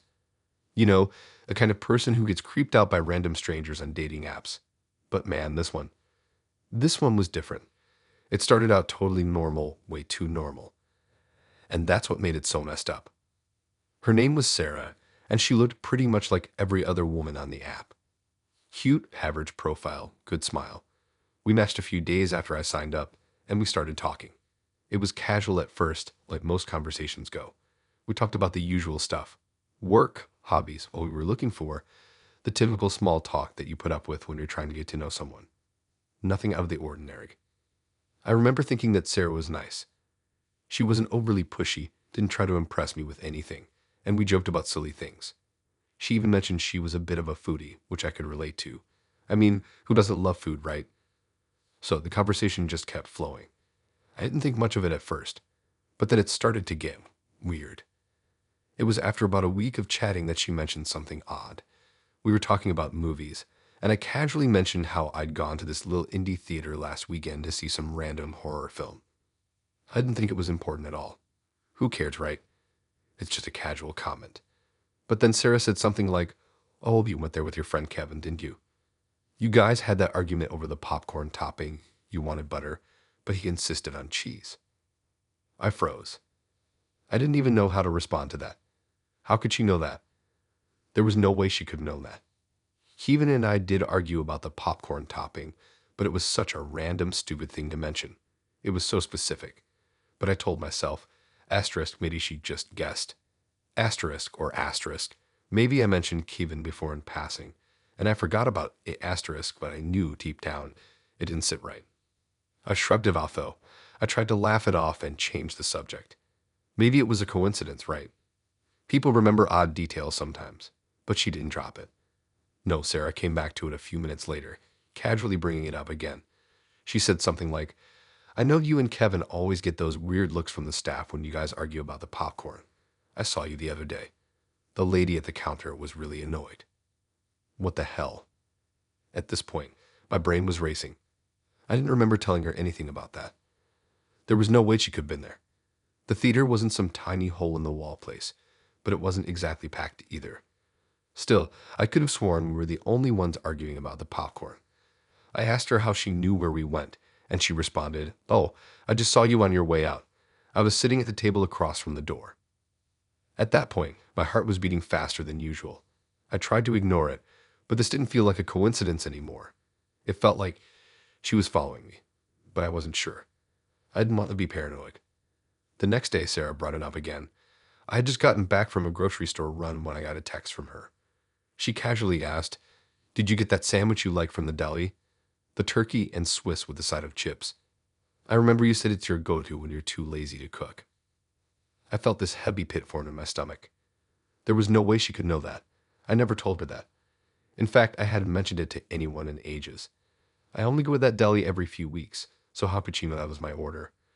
I was starting to get creeped out, but I tried to stay calm. I didn't respond right away. I just stared at the text. My mind was racing, trying to make sense of it all. Could she have seen me? Did she work at the deli? But I had been there alone, and I definitely hadn't seen her. It didn't make sense. But what really freaked me out was that she didn't just mention it once. She kept bringing it up. Little details about my life, my routines, stuff that I never talked about. Stuff that no one would know unless they were watching me. She mentioned the gym I went to, the exact days and times I went. She even knew when I went for a run in the park, and that I'd been wearing that old beat-up hoodie that day. At that point, I had to ask her directly. I said, "Sarah, how do you know all of this stuff about me? I never told you any of this." Her response was so casual, so calm, that it made my skin crawl. "Oh, I just pay attention. You'd be surprised how much you can learn by watching someone." My blood ran cold. Watching someone. What the hell was she talking about? It wasn't just that she knew things about me. She knew exactly where I'd been, what I'd done, and who I'd been with. She mentioned things about my family and friends that I had never posted on social media. The more I thought about it, the more terrified I became. She kept texting, and the more she texted, the more I realized she wasn't just some person who had a weird memory. She was stalking me. There was no other explanation for it. She knew where I worked, she knew when I'd been out of town on business, and she even knew about a conversation I had with my mom last week. A conversation I didn't think anyone else had overheard. I tried to distance myself from her, but it was like she always knew what I was doing. The texts kept coming. The questions kept getting more personal. How's Kevin doing? How's your brother? He's the one with the new job, right? How was that new sushi place you tried last week? Was it good? It was like she was in my head, like she had access to all the information about my life without me ever sharing it. I started going over everything. I checked my social media, my apps, anything I could think of, trying to figure out how she knew this stuff. But I couldn't find anything. I had changed all my privacy settings on everything. I was sure I was being careful. So how was she getting this information? I started getting paranoid. I didn't want to go to the gym or the park or even the deli anymore. I felt like every time I stepped outside, I was being watched. I thought about going to the police. I didn't have any real proof. I didn't know how to explain it. She wasn't doing anything illegal, at least not in a way that I could prove. But I felt like she was slowly taking over my life, piece by piece, without me even realizing it. And then it happened. A week after I decided to cut her off completely, I came home one night and found a note on my doorstep.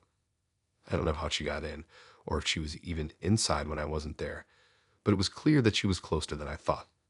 The note said, "I know you're avoiding me, but I'm not going anywhere. I'm always watching. I don't know what to do anymore. I've changed my phone number. I've moved my social media to private, but I can't shake the feeling that she's out there, just waiting, watching."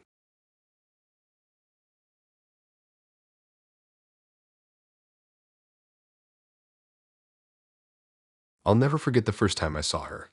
Her name was Emma, and we met on one of those dating apps. Honestly, I wasn't expecting much. I'd been through enough weirdos and awkward conversations to know that most online dates are just a waste of time. But Emma was different. Her profile was simple, but her pictures were stunning. She looked like someone out of a movie with these big dark eyes that seemed to pierce right through the screen. There was this calm, mysterious vibe about her that I couldn't ignore. We started chatting, and at first, it seemed completely normal. She was smart, funny, and didn't act like every other girl on there who was just trying to impress me. We talked about our favorite books, movies, even childhood memories. It felt real, like a genuine connection. But after a few days, things started to feel a little off. She'd stop responding sometimes or answer questions in ways that didn't make sense. But I brushed it off. Maybe she was just busy or distracted. After all, she was probably dealing with stuff, right? One night, she suggested we meet up in person. I thought, why not? I mean, we'd been talking for a while, and I liked what I knew about her. She picked a small cafe on the outskirts of town. When I got there, I spotted her right away. She was sitting in the corner all by herself, staring out the window. Her face was as beautiful as I'd imagined, but something about her posture, the way she held herself, was strange. She looked so still. She didn't move a muscle, didn't even acknowledge me when I walked in. I didn't know what to do. Should I go up and say something? Was she waiting for me to speak first? So I just walked over and sat down across from her, hoping she would at least acknowledge I was there. She didn't. She just kept staring out the window, her expression completely blank. It was unnerving, but I kept telling myself it was probably nothing. Maybe she was shy. Maybe she was tired. I mean, who hasn't been a little weird on a first date? I tried to break the silence. I asked her how her day had been. No response. She just kept staring at me with that same eerie intensity in her eyes. I laughed awkwardly, figuring she was playing some sort of weird game. But when she didn't laugh back, I started to get uncomfortable. I mean, we had talked for days, right? Why was she acting like she didn't even recognize me? Finally, I spoke again, saying something like, "Are you okay?" And this time she blinked, slowly, like she had been lost in some sort of trance. She gave me a small, almost imperceptible nod, but she still didn't say anything. It was like she was trying to communicate without using her voice. It wasn't just strange, it was unsettling. At this point, I was thinking maybe I should leave. I mean, I had been on weird dates before, but this was something else. But I couldn't bring myself to stand up and walk out. Something about her made me feel like I couldn't move, like I was trapped in this moment with her. The air in the cafe seemed thicker somehow. The silence between us grew heavier with each passing second. I don't know why I stayed, but I did. Then, after what felt like an eternity, she finally did something. She opened her mouth like she was about to say something. I held my breath, waiting for her to speak. But instead of words, there was a soft, almost inaudible hum. It wasn't even a word, just this strange sound that didn't belong in a normal conversation. I looked at her, trying to figure out what was going on. It didn't make sense. What was happening? Why was she doing this? I asked her again if she was okay, and this time she gave me the weirdest look. It was like she was seeing me for the first time. Her eyes narrowed slightly, and then she blinked a few times. After that, she looked back out the window. The longer I sat there, the more anxious I felt. My stomach was turning, and I could feel my heart racing. I kept trying to start a conversation, but every time I spoke, she would either ignore me or stare at me like she was seeing right through me. At one point, I even got up and went to the counter to grab a drink, hoping that maybe when I came back, things would be different. But when I returned, she was still there, frozen in place, looking at me with that same intensity. I started to feel like I was losing my grip on reality. I asked if she wanted to leave, maybe go for a walk or something. She didn't answer. She just stood up and walked out of the cafe, and without thinking, I followed her. I'm not sure why I did it. Maybe I thought I could break whatever spell she was under. Maybe I thought if I just talked to her enough, she'd snap out of it. We ended up outside, standing on the sidewalk. The streetlights were dim, casting long shadows on the ground. I could feel the cold night air against my skin, but I was sweating. I wanted to know what was going on. Why was she acting like this? Why wouldn't she speak? And then, just when I thought I was losing my mind, she finally spoke. But what she said, it wasn't what I expected. She looked straight at me, and in the softest voice, almost a whisper, she said, "You don't understand. I can't talk to you. If I do, you'll disappear." I froze. I didn't know how to respond. It didn't make sense. "What do you mean?" I asked, though I barely wanted to know the answer. But before she could reply, she turned away from me and started walking down the street. I stood there watching her, feeling like my feet were glued to the pavement. I wanted to call out to her, ask her to explain, but I couldn't move. My mind was spinning. What was she talking about? What did she mean by disappear? I started walking after her, but she was already turning the corner ahead. By the time I reached the corner, she was gone, completely vanished. I ran down the block, looking for any sign of her, but there was nothing. No one. It was like she had never even been there.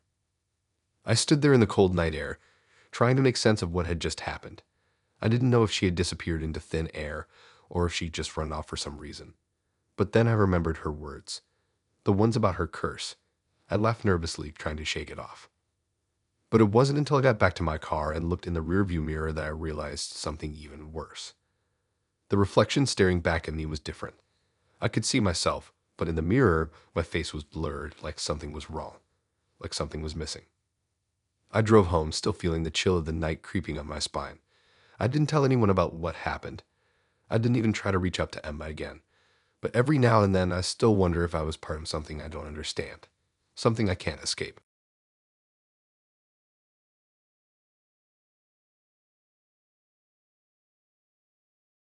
I had been chatting with him for a few weeks, and everything seemed pretty normal. He was funny, charming, and easy to talk to. One of those guys who could make you laugh without even trying. We hit it off right away, and after a couple of days of texting, we decided to meet up. The date was set for a small coffee shop downtown. It wasn't fancy, but I liked that. Just a simple place to sit down, talk, and see if there was any real chemistry in person. When I first saw him, I felt an immediate sense of relief. He looked like his pictures, which isn't always a given with dating apps, so I was thankful for that. He was taller than I expected, probably about 6 feet, with dark hair and warm brown eyes that made him seem inviting. I was feeling good about the date. He was easy to talk to, and the conversation flowed without awkward pauses. After about an hour of chatting, I started to relax and let my guard down. That's when things started to feel off. He asked me if I liked my coffee. I said yes, and then he replied, "You should. It's the same coffee you get every time you go there." My heart sank a little. It wasn't a big deal, but it was a bit strange. How could he possibly know that? It wasn't like I had posted about my coffee habits online. I let it slide, thinking it was just a weird coincidence. But then, as we talked about random stuff, work, hobbies, travel, he started finishing my sentences. It wasn't in an obvious way, but just enough that it started to feel unsettling. It wasn't a big deal at first, but as the night went on, it got harder to ignore. He wasn't just finishing my thoughts. It was like he knew what I was going to say before I said it. At one point, when I was about to mention how much I loved going hiking in the mountains, he said, "I know. You love being out in nature, away from people. It's your favorite thing." I froze. He looked at me like it was no big deal, like he was just making a casual observation, but I was starting to feel uncomfortable. Who was this guy, really? How did he know so much about me? I hadn't told him I loved hiking. It wasn't something that came up in conversation. I started to question myself. Maybe I had mentioned it in passing, but I couldn't remember ever telling him. Maybe I was just overthinking things, but something about him seemed too familiar. The conversation shifted to lighter topics, but I could barely focus on anything he was saying. My mind was racing. I wanted to get out of there. I started scanning the coffee shop, trying to find an excuse to leave. That's when I noticed his phone on the table. He wasn't looking at it, but there was a notification from a messaging app I didn't recognize. I didn't mean to snoop, but I couldn't help myself. The notification was right there, staring at me, so I glanced down. The message preview read, "Do you think she knows?" I felt a coldness in my chest, like someone had just dumped a bucket of ice water over me. I knew what I had seen. The message wasn't from anyone I recognized. I didn't know what to think. I shifted in my seat, suddenly too aware of the silence between us. I tried to steer the conversation away from anything personal, but it was as if he knew what I was thinking. He would respond immediately, as though he had anticipated my questions. It was like he was inside my head. "I know what you're thinking right now," he said suddenly, his voice calm and casual, like he had just asked me the time. I couldn't stop myself from asking, even though I knew I shouldn't. "What am I thinking?" He smiled a little too knowingly. "You're thinking about the message. You're wondering if you should ask me about it, if you should confront me, but you won't. You won't ask, because you're afraid of what the answer might be." My stomach turned. My mind was racing, but I couldn't put my thoughts into words. I had to leave. I had to get away from him, but I didn't want to make a scene.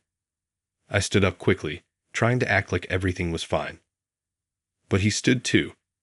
"You should sit back down," he said softly, his voice almost like a whisper. Something in the way he said it made me freeze. I felt like my feet were glued to the floor. He wasn't physically stopping me, but his voice. It was like it was controlling me, like I couldn't move unless he allowed it. I sat back down slowly, my heart racing in my chest. I had no idea how he was doing this, but it was like he had some power over me that I couldn't explain. "I know this is strange," he continued, his voice now almost comforting. "But I'm not like other guys. I'm not who I seem. I'm not just someone you met on a dating app." I wanted to run, but my body wouldn't obey. I just stared at him, completely frozen. "You're thinking about leaving now, aren't you?" he said, his tone too calm, too sure. "But you won't. You can't. You're too curious, aren't you? You want to know more about me." I wanted to tell him to stop. I wanted to scream, but I couldn't. It was like the air had been sucked out of the room, and I was trapped in a conversation I didn't understand. "You're not going to get away from me," he said, his eyes locking onto mine. "Not now. Not ever." Suddenly, the room felt smaller, darker. His voice was echoing in my head, even though he had stopped talking. It was like his presence was inside me, pushing and pulling at my thoughts, controlling them. I finally managed to break free of whatever hold he had on me. I stood up, nearly knocking over my chair in the process. I made a beeline for the door, not looking back, not caring if I made a scene. I had to get away. When I got home that night, I blocked his number. I deleted the app. But even then, I felt him. Every time I closed my eyes, I could still hear his voice echoing in my mind, telling me I was his. I didn't feel safe anymore, not in my own skin. He was still out there, and I wasn't sure I could ever escape.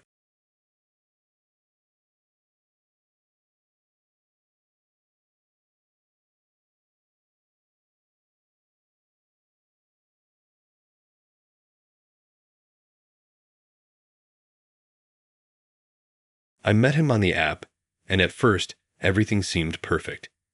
His pictures were charming, smiling in front of scenic views, hiking, traveling. His bio was well crafted, full of things I like to hear. A love for adventure, exploring new places, and a laid-back attitude. He even said he was a photographer, which I thought was pretty cool. We started talking, and it was easy. He seemed genuinely interested in my life. He asked all the right questions, the kind that made me feel like he was actually listening. No weird small talk or empty compliments, just real conversation. After a week or so, we decided to meet up. We picked a bar near my apartment, nothing fancy, just a casual spot with some good food.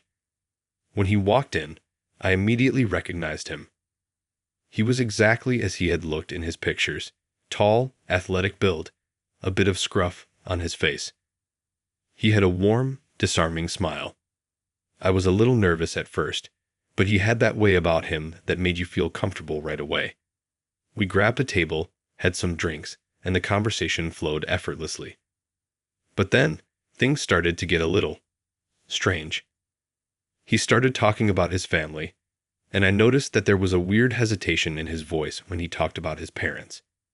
At first, I thought nothing of it. Maybe they weren't close, or there was some family drama. But then it happened again when he mentioned his childhood friend, Ben. He spoke about him like he hadn't seen him in years, but then the details didn't add up. I used to hang out with Ben all the time back in college, he said casually. Man, those were the days. He was the first guy who got me into photography. I asked where Ben was now. He looked at me for a second, a confused expression crossing his face. Ben? Oh, he passed away a long time ago, he said, his voice flat. Car accident, I think. Yeah, that's right. Just one of those things, you know. I didn't know, actually. The way he said it was so detached, so unemotional, like it was just another fact to be stated. He didn't even seem sad about it. But I let it go. It was a little weird, but I didn't want to seem paranoid. The rest of the night went on as normal. We laughed, talked about our favorite movies, and shared some embarrassing childhood stories. He was charming, and I felt like we were getting along really well. But the odd details kept creeping up in my mind. Over the next few weeks, we went on more dates. We got along great, but I started noticing more and more strange inconsistencies. One time, when we were talking about our vacations, he mentioned a place he had stayed at, but the name of the town sounded unfamiliar. I asked him for more details, and he acted like he didn't know the name of the street or the hotel. Another time, he told me he had been to Paris, but when I asked him about the Eiffel Tower, he seemed confused, like he didn't even know what it looked like. But the real red flag came when I asked about his past jobs. He had told me he worked as a photographer for a while, but when I dug deeper, he couldn't remember the name of his first studio. It was like his whole past was foggy, like he was piecing it together as we spoke. I didn't push it. I didn't want to make things weird. But deep down, something didn't feel right. Then, one day, he invited me over to his apartment. We had talked about it before, but I had always been hesitant. Something about it just didn't sit well with me, but I told myself I was just being paranoid. So, I agreed. When I got there, I expected the usual, an artfully decorated space with a perfect amount of clutter, a few photos of places he had been, some personal touches to make it feel lived in. But when I walked inside, I froze. The apartment was sterile. There were no photos, no souvenirs, no little mementos. The walls were bare, and the only thing on the coffee table was a glass of water.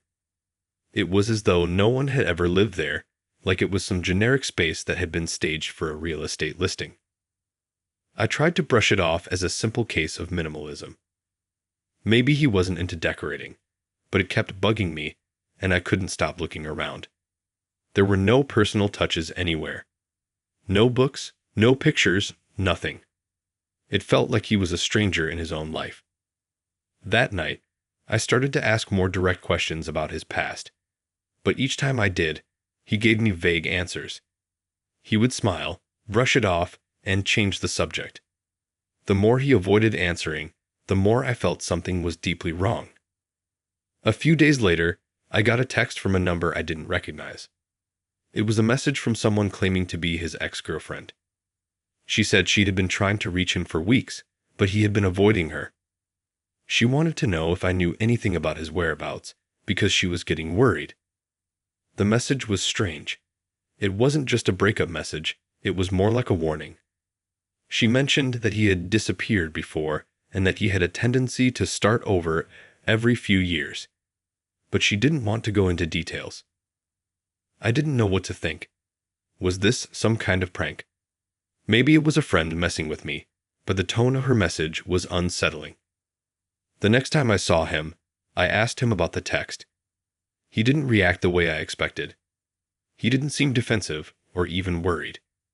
He just smiled, that same disarming smile, and said, "You know, I've had to change my identity a few times over the years. You know, the whole starting fresh thing. People get attached, and it's better to just move on."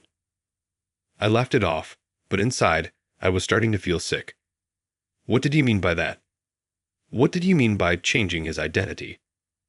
The next day, I did some digging. I looked up his name on social media and found nothing. No pictures, no posts, no history. It was as if he didn't exist before I met him. I Googled his job title, and there was nothing. No photographer, no portfolio, not even a mention of him working in the industry.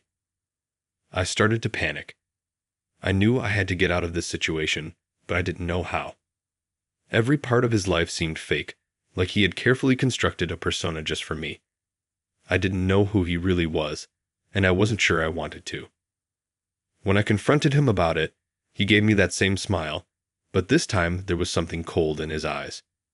"Don't worry," he said, his voice eerily calm. "It's just easier this way. I've lived many lives, and I'm just starting another one with you." I left that night, blocking his number and deleting the app. But it didn't stop there. Even now, I sometimes feel like he's watching me. Every time I go to a new place, I can't shake the feeling that he's there, lurking in the background, waiting for his next start.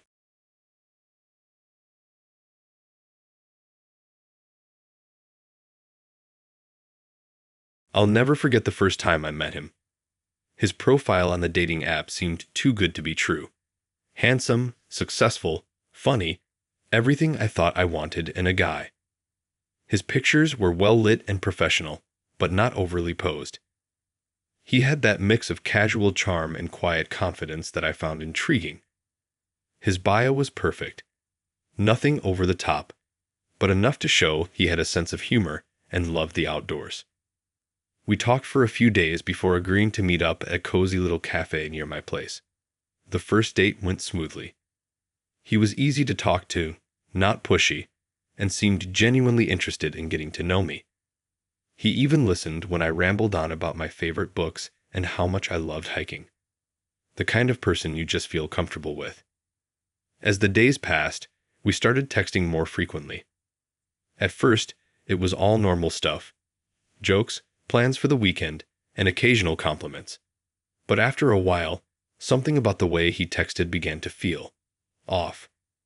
He started texting at odd times, like right when I woke up in the morning or just before bed.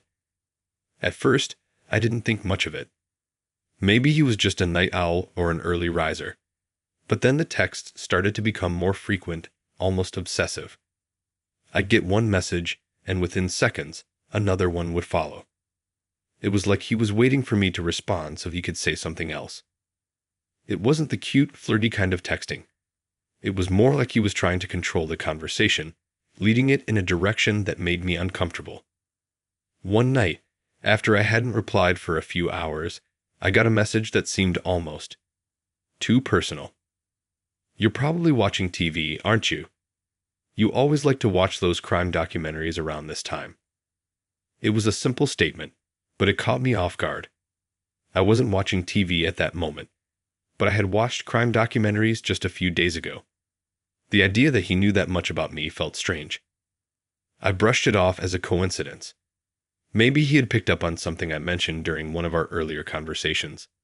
But the next day, he texted again. Did you get that iced coffee you were craving?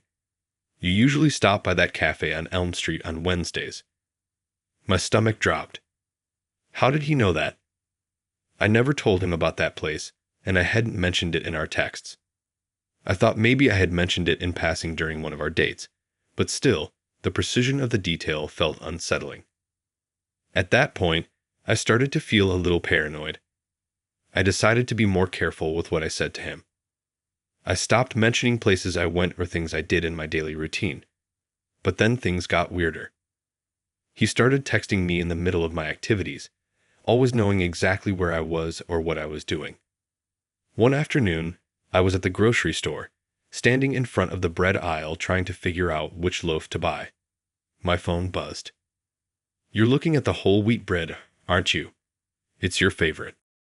I stared at the message, a cold feeling creeping up my spine. How did he know that? It was so specific. I looked around the store, half expecting to see him standing in the aisle, watching me, but there was no one there. I texted back a simple, "How do you know that?" but received no response. The silence from his end made me anxious. I couldn't stop thinking about it. This wasn't just coincidence anymore. I tried to distract myself by going for a run later that evening. I was determined not to let him get to me. But as I was running through the park, my phone buzzed again. You're running a little slower today. Everything okay? I stopped dead in my tracks. My heart started pounding. He was tracking me. He was watching me. The text had no explanation, no reason, just that simple observation. The unsettling calmness in his words made it even worse. I didn't know if I should be angry, scared, or just confused. But I knew one thing for sure. I had to get away from him. That night, I didn't reply to his messages. I blocked his number and deleted the app. I thought I had finally gotten rid of him. But then, the next day, something even stranger happened. I started receiving notifications from an unknown number. At first, I thought it was him using a different phone or a new app account. But when I checked, the messages weren't from him at all. They were from an anonymous account, simply saying, "I'm watching." At first, I thought maybe it was a prank. Maybe some of his friends were trying to mess with me. But after a few more messages, the tone turned darker, more menacing. You can't hide from me. I felt like I was losing my mind. I had blocked him. I had deleted everything. How was this still happening? How was he still able to get to me? The texts kept coming for days. It felt like he was everywhere. I couldn't get away from him. No matter where I went, no matter what I did, I felt like I was being followed. I'd catch glimpses of someone in my peripheral vision, always just out of reach, but never close enough for me to get a clear look. Finally, after a week of constant paranoia and fear, I made the decision to leave town for a while. I told my friends I was going on a solo trip to clear my head. I booked a last-minute flight to a small town hours away, hoping to escape everything. But just as I was about to board my plane, I checked my phone one last time. The screen lit up with a new message. You can run, but you can't hide. I deleted everything again. Accounts, texts, all of it. But the feeling that someone was still out there watching me never left. I've changed my number, I've moved to a new place, and I try not to leave a trace of where I'm going. But the worst part, it's been months, and I still sometimes feel the eyes on me, like I'm being watched, waiting for the next message. I don't know if I'll ever truly be free.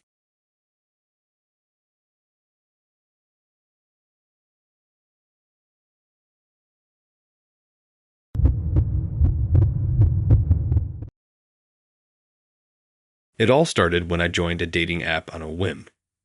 I wasn't looking for anything serious, just some casual conversations to get me out of my shell. I was feeling a bit down at the time, so the idea of meeting new people online felt like a way to break up the monotony. I swiped through profiles for a couple of weeks before I came across a guy who seemed like the perfect match. His name was Ben, and everything about him seemed right. Charming, thoughtful, and we shared a lot of the same interests. Our first few conversations were light and easy, mostly talking about our favorite books and movies, how we both loved taking long walks in the park, and our mutual interest in photography. Nothing out of the ordinary, just the usual getting to know you stuff.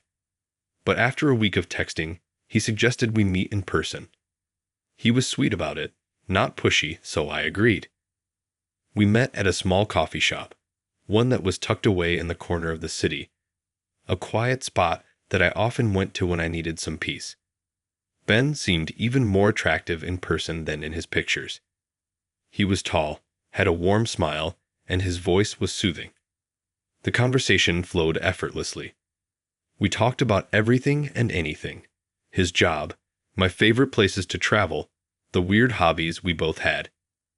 It felt natural, like we'd known each other for much longer than just a week. As the date went on, I started to feel comfortable with him. He made me laugh, and I felt at ease, something I hadn't experienced with many people.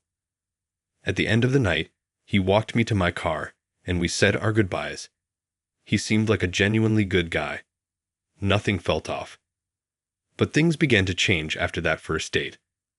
Over the next few days, Ben and I continued texting, but I noticed something a little strange. It wasn't the way he texted, but what he said. It was like he knew things about me that I hadn't told him. He mentioned my childhood friends, my first dog, and even the street I used to live on when I was a kid. At first, I brushed it off.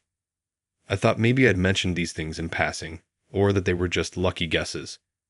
But then, he began to bring up other details, stuff that I hadn't shared with anyone in years. The more he texted, the more specific his messages became. One night, I received a message from him that stopped me dead in my tracks. "Remember that time you had a sleepover at Lily's house, and you stayed up all night playing that stupid board game? You were so excited when you won." I froze. Lily was my best friend when I was 12, and that sleepover was one of the few memories I had of her. It was a detail I hadn't thought about in over a decade. I hadn't even talked about it with anyone. How did he know that? I asked him how he knew, and he responded with something so casual it sent a chill down my spine. "I don't know. I guess I just remember things about you." That response didn't sit right with me. It wasn't a coincidence. Something about his words felt invasive, like he'd been watching me long before we ever met. The next day, I decided to confront him. I asked him how he knew about my past, about Lily, about the sleepover. His response was unsettling. "I've been following you for a while," he said.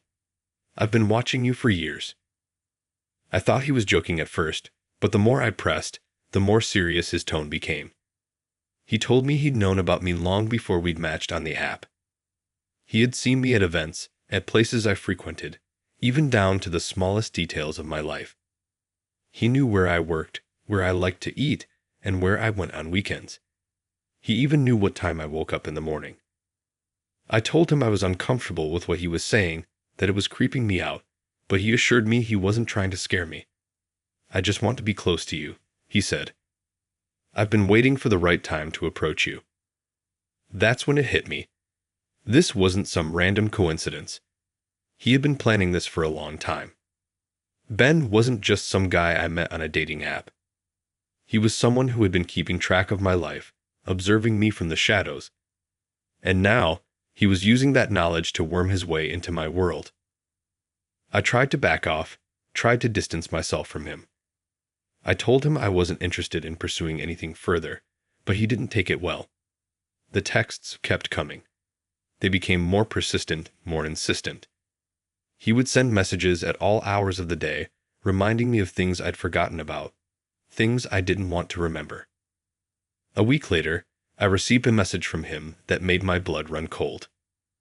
"You're so much like your mom.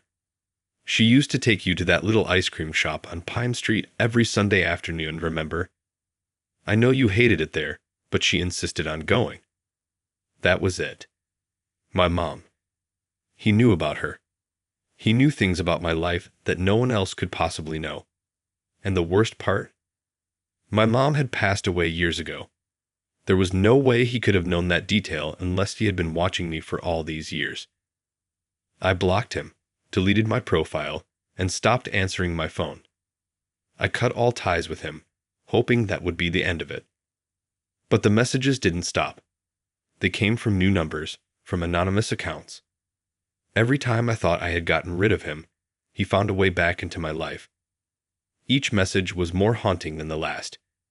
He would send pictures of places I had visited in the past, moments I thought no one had noticed. It felt like he was haunting me, like he knew every part of me, every moment of my life. I moved. I changed my phone number. I did everything I could think of to escape him, but it never worked. It's been months now, and I still feel his presence in my life. Sometimes I'll be walking down the street, and I'll get this feeling, like I'm being watched. I don't know if he's still out there, lurking in the background, waiting for the right moment to step into my life again. But one thing's for sure, I'll never forget the man who knew my past better than I did.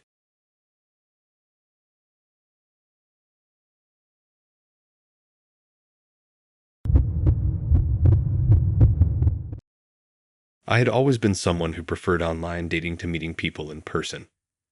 It felt easier, safer even. You could get to know someone at your own pace, without the pressure of face-to-face interactions.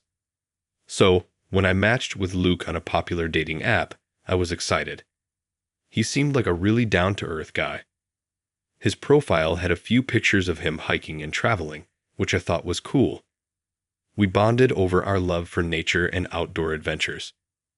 At first, everything was normal. We chatted for a couple of weeks, texts here and there, talking about everything from favorite TV shows to the best hiking spots. Luke seemed easygoing, and we had a lot in common. I felt like I could trust him. After a few weeks of texting, he suggested we meet up in person. I agreed. We met at a small cafe near my apartment. He looked just like his pictures, tall, fit, and handsome. He had a calm, reassuring presence, and we hit it off right away. We spent a few hours talking about life, our careers, and future plans. I felt like I could really see myself getting to know him better. As the evening wore on, something strange started happening.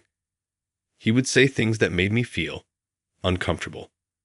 It wasn't anything overtly alarming at first, just small things that made me second-guess his words.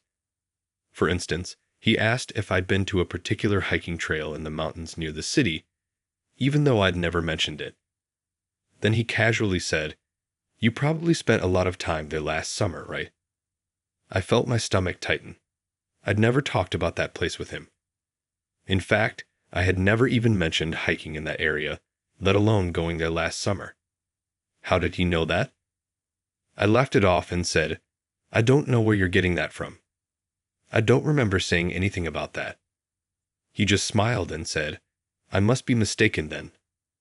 But as the night went on, the strange remarks kept coming. He commented on things I hadn't told him, details about my life that I hadn't shared. At one point, he mentioned a vacation I had taken a few years ago to a beach town, saying he had seen me there before and noticed how you always choose the same spot by the pier. My heart raced. I hadn't posted pictures of that vacation online. I hadn't even told my friends about it. How could he possibly know that? I asked him how he knew, but he only shrugged it off and said it was just a guess. He even joked that he was probably just really observant. But something in his tone sent a chill down my spine. There was something off about it, like he was hiding something, or worse, like he was trying to manipulate me into thinking I had shared those details. When the date ended, I tried to brush it off as just a coincidence. But over the next few days, I couldn't shake the feeling that something wasn't right. He kept texting me, but the messages felt different. They were too personal, too specific. It wasn't just small talk anymore. He was commenting on things I hadn't mentioned, bringing up details from my life that I hadn't shared with him. It felt like he was observing me, watching me from a distance, even when I wasn't with him. I began to feel paranoid. Was he stalking me? Was he somehow keeping tabs on me without me realizing it? I checked my social media accounts, thinking maybe I had posted something that could have tipped him off. But I hadn't posted anything unusual in weeks. So how did he know so much? One night, I decided to confront him. I texted him and asked how he knew so much about my life, about places I had been, things I had done. He responded with a simple text. I'm just observant. I didn't like the way that sounded. It felt too calculated, like he was toying with me, like he knew exactly what he was doing. So I stopped replying to his messages. I blocked him on the app, deleted his number from my phone, and even considered changing my social media accounts. But then things got worse. A few days after I blocked him, I noticed something unsettling. I went for a walk around my neighborhood, and as I was passing by a cafe, I saw him sitting by the window. He was looking straight at me. He didn't wave, didn't smile, he just stared. My blood ran cold. I ducked into a store nearby and hid for a few minutes, my heart pounding in my chest. I had no idea how he had found me, or if it was just a coincidence that he happened to be at that cafe, but something told me it wasn't. I couldn't escape the feeling that he had been watching me the entire time, tracking my every move. I didn't know how he knew where I would be, but I knew he was following me. After that incident, I did everything I could to avoid him. I changed my daily routine, avoided places I had mentioned to him, and took a different route when I went to work. But even with all the precautions, the feeling of being watched never went away. A week later, I decided to take a break from the app altogether. I deleted my profile and tried to block all contact with him, hoping he would leave me alone. But just when I thought I was safe, I received another message from an unknown number. The message simply read, I'm always watching. That was it. I knew I couldn't escape him. He was still out there, lurking in the background of my life, waiting for the next moment to strike. The worst part, I didn't know how far his obsession went. What else did he know about me? How long had he been watching? To this day, I still can't shake the feeling that he's out there, following my every step. I've moved, I've changed phone numbers, and I've kept my life as private as possible, but I can't seem to get rid of him. It's as though he's a silent observer, always watching, always waiting for the right moment to make his move. I don't know if I'll ever be freed of him.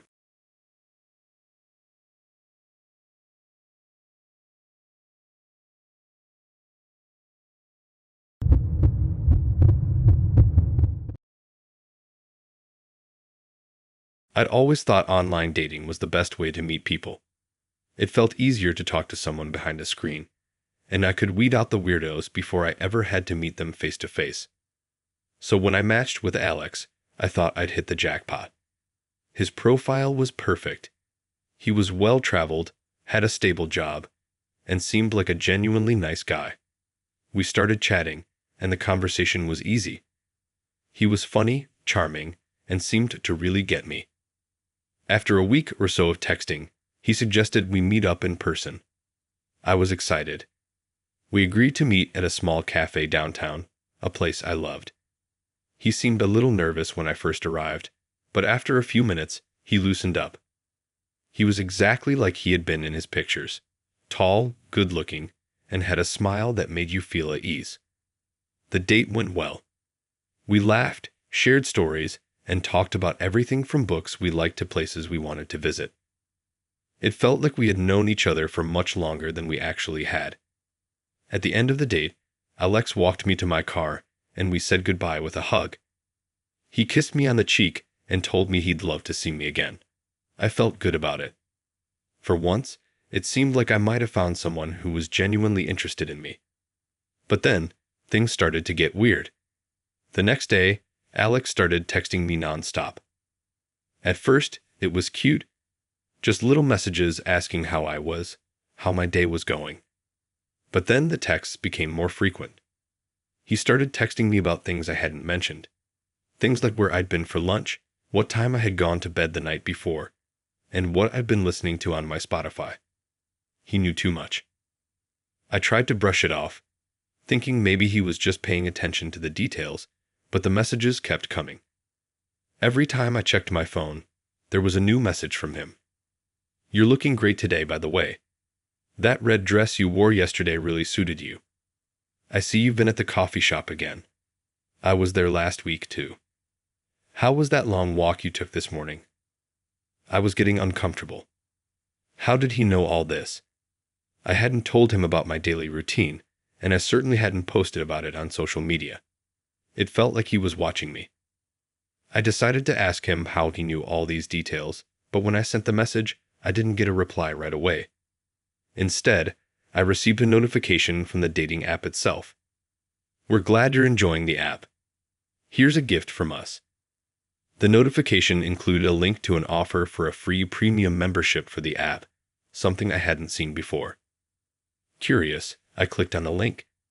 It opened to a page that seemed to know everything about me. My exact location, what I'd been doing in the last few hours, and even my search history on the app. I was stunned. How could it possibly know all this? I hadn't given the app permission to track my movements. At least, I didn't think I had. I immediately opened the app's settings to check my privacy settings. That's when I saw something that made my blood run cold. The app had access to my camera, my microphone, and even my location, all without my explicit permission. But what really freaked me out was the fact that it also had access to my social media accounts. My Instagram, my Facebook, my Twitter, everything was linked. I quickly deactivated my account and tried to block Alex on my phone, but it was too late. My phone started buzzing again, and I saw a new message pop up from him. It read, "I didn't mean to scare you, but you should have known better than to ignore the gift." I was frozen in fear. This wasn't just some coincidence. Somehow the app and Alex had been tracking my every move. The more I thought about it, the more the pieces started to fit together. Alex's behavior, the strange messages, the offer from the app, it was all part of a much bigger plan. He had used the app to get to me, to monitor my activities and manipulate me into thinking he was just an ordinary guy. I realized that I wasn't just dealing with a guy who was overly interested in me. I was dealing with someone who had been tracking my every move for weeks, someone who knew exactly what I was doing and when. The app itself had given him the tools to do it, and I had unknowingly opened the door for him to invade my life. I immediately changed all my passwords, logged out of every social media account, and turned off location services on my phone. But the damage was already done. I had no idea how long he had been watching me or how deep his involvement went. A few days later, I got a text from Alex again. It was short, but the words made my heart drop. "I know where you are right now." At that point, I knew there was no escaping him. He was everywhere, watching, waiting, tracking my every move. I'd never felt more exposed, more vulnerable. I had no idea how he'd gotten this much control over my life, but I knew I was trapped in his web. I deleted the dating app for good and reported it, but who knows how many others were in the same situation as me? How many people had unknowingly handed over their lives to an app that could track everything about them? How many others had met someone like Alex, who was more than just a man? They were a puppet master, pulling the strings from behind the scenes. I wish I could say I moved on, but the truth is, I'm still afraid. Every time my phone buzzes with a notification, my heart skips a beat. I keep checking over my shoulder, wondering if he's watching me again, wondering if I'll ever truly escape him.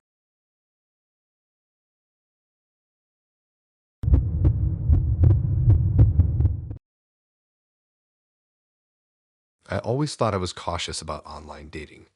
I wasn't one of those people who dove in headfirst without knowing the basics about a person. I always asked the right questions, checked out their social media profiles, and made sure they were who they said they were. But when I matched with Dave, everything felt right from the start. His profile had everything I was looking for. He was funny, charming, into all the same things as me, and his pictures seemed genuine. We started talking, and it felt like we had known each other for years. The conversation flowed easily, and after a week of texting, we decided to meet up in person. We picked a casual bar downtown, nothing too fancy, just a place where we could talk and get to know each other better. When I walked in, I spotted him right away. Dave was sitting at the bar, looking exactly like his photos. Tall, a little scruffy, but with a warmth in his eyes that made me feel comfortable immediately. We had a few drinks, laughed, and shared stories, and by the end of the night, I was genuinely excited to see him again. Our second date was a week later, and it was just as good. We walked around the city, got some ice cream, and talked for hours about everything. our childhoods, our favorite movies, things we wanted to accomplish in life. I was falling for him, and I could tell he felt the same. It was easy, effortless, and I couldn't help but feel like I had found someone special. Then came the third date. It was at his apartment. He invited me over to watch a movie, and I was excited to see where things would go. I arrived at his place around 7 p.m., and everything seemed normal. His apartment was cozy, clean, and decorated with little personal touches. There were framed pictures on the walls, plants in every corner, and soft music playing in the background. It felt homey. But something was off. We settled on the couch, and as we started watching the movie, I noticed something strange. There was a framed photo on the mantel that I hadn't seen before. It was of Dave, but the woman next to him, she looked a lot like me. I figured it was just a coincidence. Maybe it was some distant relative or an ex-girlfriend. But when I asked him about it, he quickly changed the subject, laughing it off and distracting me with another question. I tried to ignore it, but as the night went on, I started noticing more odd things. There were other pictures of me around his apartment, photos that I didn't remember taking. They were candid shots of me walking down the street, sitting in a cafe, and even one of me getting out of my car. My heart started pounding. How did he have these? I hadn't shared these photos with him. In fact, I hadn't posted any of them on social media either. I asked him where he had gotten them, and he shrugged. You know, he said, I've been following you for a while. I like to pay attention to the people I care about. I laughed nervously, trying to brush it off, but inside I felt a growing sense of unease. There was something more than just harmless curiosity happening here. He was keeping track of me in ways that didn't feel normal. I wanted to leave, but when I tried to get up, my body froze. It wasn't just a feeling of being uncomfortable anymore. It was as if the air around me had thickened, and I couldn't move. I looked at him, and he was smiling. It was a strange smile, one that didn't quite reach his eyes. Are you okay? He asked, his voice calm, almost too calm. I nodded, forcing myself to stand up and head toward the door. But the moment I touched the handle, something changed. The door wouldn't open. I pulled harder, but it felt like it was locked from the inside. I started panicking. My heart was racing, and I tried to remain calm, but I couldn't help the fear that was creeping in. That's when Dave spoke again, his voice barely above a whisper. You know, you've been in my life for a long time. I didn't want to scare you, but I couldn't let you go. I've been waiting for this moment, and now that you're here, you're not leaving. I turned around, and he was standing in the middle of the room, watching me with that same unsettling smile. His eyes weren't the warm, kind eyes I had seen when we first met. They were cold, calculating. That photo of you, I said, my voice trembling. How did you get that? Dave walked closer, and for the first time, I saw the darkness in his eyes. I've been watching you for a long time, waiting for the right moment. You don't remember, do you? But I remember everything. Every time you passed by my apartment, every time you walked down the street. You were always so close, but you never saw me. My stomach twisted. What do you mean? I mean, he said, his voice low, I've never let you go. I've been in your life long before you knew me. I was there when you moved into your building. I was there when you went out with your friends. You were always so close to me, but you never saw me. And now that you've walked into my home, there's no going back. I tried again to open the door, but it still wouldn't budge. My mind raced, trying to figure out what was going on. The realization hit me hard. This wasn't just some guy I had met on a dating app. He had been following me for months, maybe even years. I didn't know how he had done it, but he had embedded himself into my life in ways that were impossible to ignore. He wasn't just a guy with an unhealthy obsession. He was a man who had been living in the shadows of my life, waiting for the right time to trap me. I finally managed to get the door open, but the moment I stepped outside, I knew it wasn't over. Dave would always be there, lurking in the background, watching, waiting for the moment he could pull me back in. I changed my number, moved to a new apartment, and started over. But I never stopped looking over my shoulder. I never knew when he would show up again. I couldn't shake the feeling that I would never truly escape him.